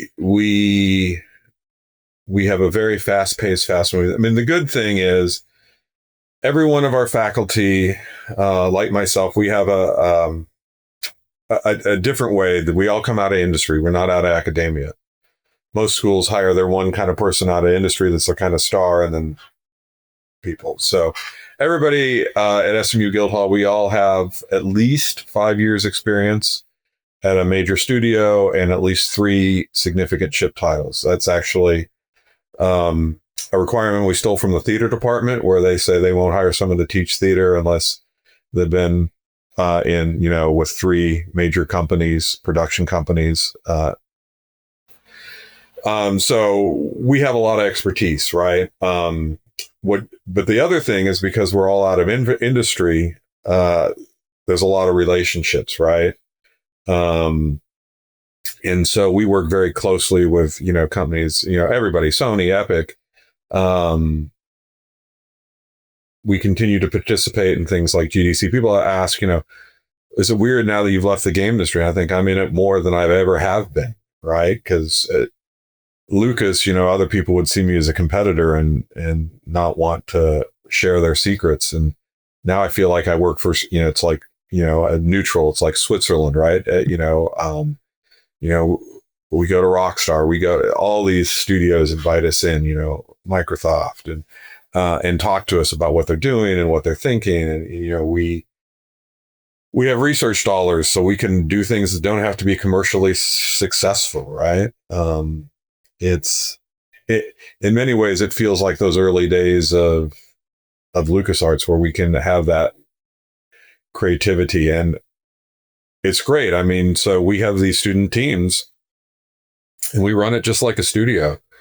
We put them on teams, and we have production cycles, and not every game that our students make ships, but the ones we curate, the ones that are good, do. You can find us on the Epic Game Store, on the Steam Store. We have dozens of titles out. Some of them, the bad ones do 10, 12,000 units. The good ones do 500,000, which, I at GDC, I joke with friends still speak. I'm like, if I was an indie studio, right, we would have been bought by now. And I think it goes back to, right, I mean, it's a story I tell. I've had obviously some really amazing, great opportunities in the game industry, and great joy from that. But I've also had, I talked about leaving LucasArts, with some of the drama around how they were changing, kind of employment practices. I think in our I don't think it was recorded, but I talked about, leaving the very end of the Two Towers because I had twins, and just that was overwhelming. One of the things that I strongly believe is, if you have the bug, game creation can be the most amazing thing in the world. It's this infinite clay. But as an industry, we have to respect and treat people who come from different places and different experiences and have different amounts of their life to give well. And so part of being in academia is I want students to learn, best practices for development, how to be really respectful in that development, listen to the people on their team to get the most out of them, right? Because it turns out getting creatives to be technically competent and creative is hard. Because it's I think it's in the DNA. I am hoping that what we do here at SMU can change the industry. I mean, maybe that sounds too bold, but we have 1,000 alumni, most of who are working in industry today over 20 years, right? Doing notable things, and so I'm hopeful. Making games is a great thing. So many things have changed in the past 20 years. We had the smartphone revolution around 2007, 2008. And so in the past 20 years, what strategies helped you predict where gaming trends are headed? Well, so the thing about games is, as a consumer technology, a lot of the technology isn't new. It just becomes affordable, right? I mean, if you think about the iPhone or all these things, all those things existed before. What happened is they got at a price point that, people could afford, and it made sense, right? Same thing with 3D, right? We talked about the N64. 3D graphics had been around for a while, but when Nintendo was able, or Sony, to put it in a little box that could sell for a couple $100, that's what changed it. And so I think you look to those places, right? And those are, I mean, there's always the joke about, is this going to be the year of VR, right? when somebody can sell me a VR headset that's good enough for a couple $100, that will be the year of VR. Computers get faster, it's going to happen. Computers get cheaper, it's going to happen. Do I know the year? I don't know. MetaQuest 3 is pretty good. It's not a Vision Pro. Vision Pro is pretty expensive. They will, someday. Yeah, but then again, 3D didn't catch on back in 2009 when Avatar came out and you had to wear 3D glasses. And at the time, like 2 years later, I bought a 3D TV. Nowadays, they don't manufacture 3D TVs anymore. So you had to wear glasses. It wasn't consumer friendly. So it's not just making things affordable or fast enough or good enough. I think it's supposed to be, like you said, consumer friendly. I mean, like, there's a number of great PlayStation VR games, but setting up, I mean, it's like I joke, I'm old, it's like setting up a hi-fi stereo from the 70s. It's like all these cables and colors and plugs, and I mean, you have to be an enthusiast, right? You have to really want this to be able to set that thing up. That's not a mainstream product, right? I mean, it's the wisdom of the Game Boy and the DS, right? There were more powerful gaming platforms, handhelds, but they worked because they were inexpensive, and I mean, and they had great content on them, but they fit that consumer niche. Well, the Vision Pro is pretty affordable. Then maybe you have a different job than I do. Now, during these past 20 years, have there been any moments where you adjusted the curriculum? You said that you're changing it every 6 months, but were there any moments in the past 20 years where you changed it significantly? Like, in a matter of weeks or months? So we change every 6 months, and then every 5 years we throw everything out and start from scratch. So there's kind of this evolution and then revolution, right? When we started, programmable shaders didn't exist, right? When we started, Agile had not been defined yet, right? I mean, these are all huge changes in things, when we started 20 years ago, World of Warcraft, I'm old, hadn't launched yet, right? So this idea of cloud and, we have, the networking, the type of programming we do, the type of design we do, right? Just continues to evolve very quickly. When we started, there was no commercially available engines available, and now Unity and Unreal, are free. So, when we started, students built their own game engines and loaded their, own art into it. Now, we use Unreal and Unity. And so when you worked at LucasArts, you led by example because people wanted to be game developers because they saw the awesome things that you guys did as game developers. Nowadays, you're leading by teaching the future game developers. Which one is more fun? I don't do best or more. They are both incredibly satisfying.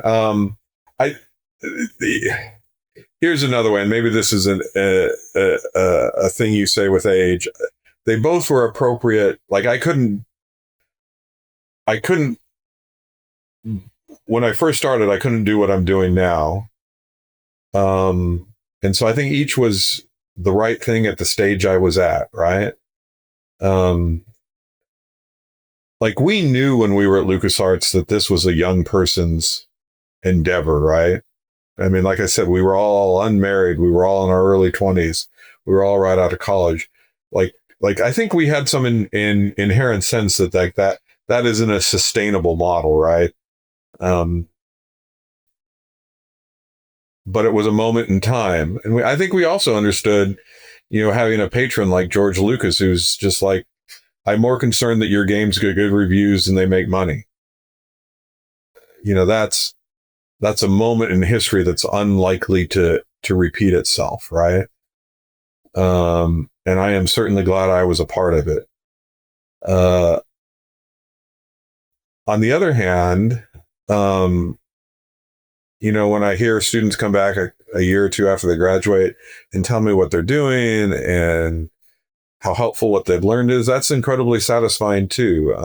Particularly when it's ways that they're able to improve the games I buy and love, studios that I know and love, that they're able to improve their processes, and feel like, I feel at LucasArts, we did great things there.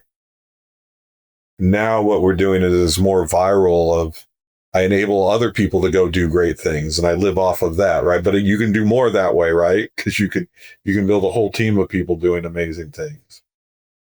But I couldn't do this one without that one.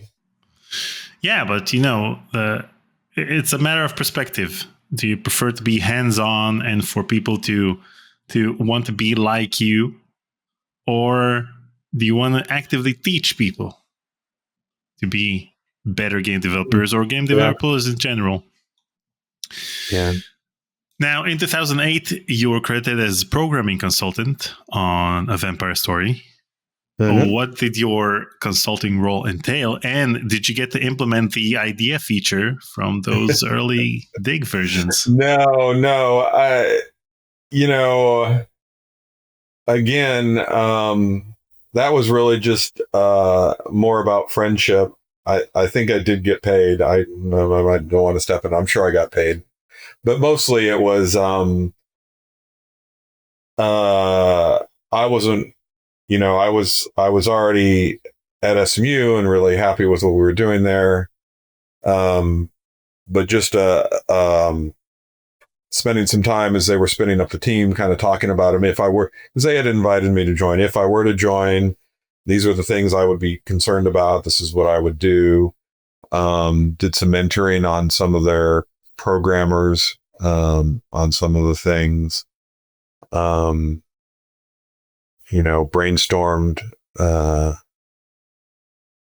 with Bill. It was that was fun. That's another title I'm proud to have on. And both of us just really felt like, U.S. studios had so abdicated on, adventure games, what they could be, right? It's interesting because, I talk about, I worked on Backyard Baseball with Elizabeth Stringer, right? And she's now one of the faculty, one of my colleagues I teach with. She was on the Siberia games. That's in her past, right? And so, I don't know. I think those of us who have a love of these adventure narrative games, we tend to find each other, right? And help each other out. In 2017, you received special thanks on Mouse Playhouse. Yes, one of our student games. I think they're supposed to put me on all the games. I know you're also credited on Sea Feud and Needle Knight. Yes. Mouse Playhouse was, again, as I talk about, we have great relationships. That was a game we did because Valve said, we have this thing we're going to ship. It's this 3D headset with lighthouses. Could you do a game? And so we had early hardware, and the student team did that. And that was great. Needle Knight was another student game that was just, I thought really, really interesting. It's mostly a platformer, and kind of a parkour game, but the way it starts is you're a mighty knight who's going to defeat this evil sorceress, and she turns you into a mouse and your sword into a needle. And so you kind of assume, I'm going to take the needle and be like my sword, and I'll fight like cats and things, right? This kind of combat, but no, you use it to learn how to sew, and you sew as you have to get to places you can slow cloth to make things that you can climb and swing on and so forth. And so the way you defeat evil is not by what you thought fighting, but by learning how to, learn this craft and sew these items. Yeah, it's a good game. Sounds awesome. And it's better than before, because back in the LucasArts days, you got credit for things, for ports of games you worked on, or maybe lines of code that were used in other games. But over here, you don't have to do anything. You just teach them, and then the games come out with your credit. Well, it's a little more than that, but yeah, it is. And I got a lot of great colleagues that teach the student games. It is an interesting question. Certainly, if you had asked me when I was at LucasArts, I would have said, these kind of layers of management, they don't do anything for the games. They're just kind of there. As I'm a little older and a little wiser now, I realize, in fact, Ray Gresco and I had this conversation, that a good management team can make or break a team, right?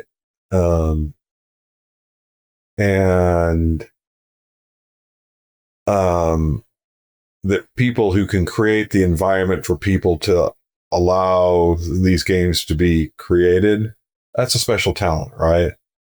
And not everybody has it. And those people do deserve to be credited on the game, because they did have, even though they maybe never drew anything or wrote any lines of code, never designed a puzzle, they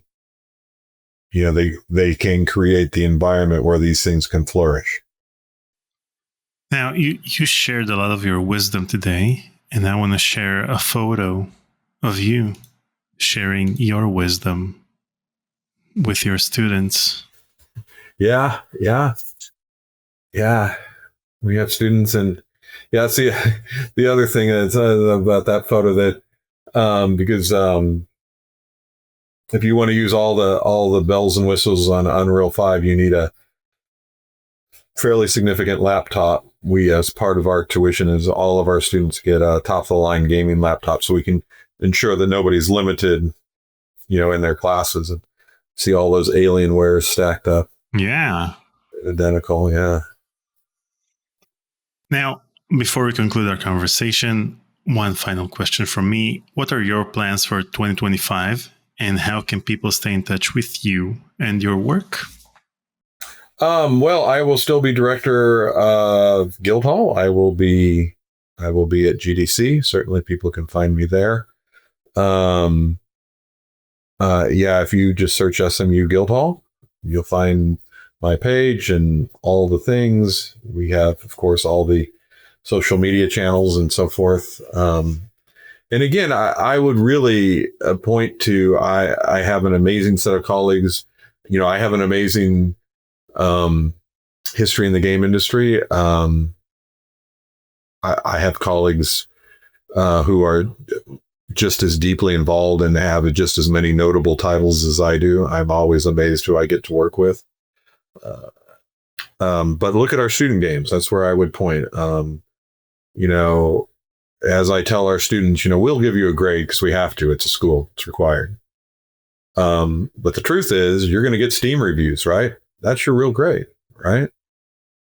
And there's going to be some people who are not nice, no matter how great the game is. But our students have done some incredible stuff that has surprised me. And what we always say is, we're not making long games with our students because we don't have the time.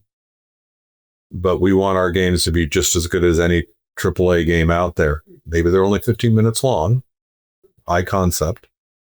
But that 15 minutes should demonstrate that, you have the skill to be on any team. Well, Gary, thank you so much for joining me for a conversation today, an extremely lengthy conversation. And thank you for all of your work throughout the years, and for working on all of the versions of the Dig and not giving up and making it the amazingly beautiful game that it currently is and will always be. And thank you for making our childhoods great by working on these games that we played as kids And now some of us are game developers because you showed us that game developers are awesome. So thank you, Gary.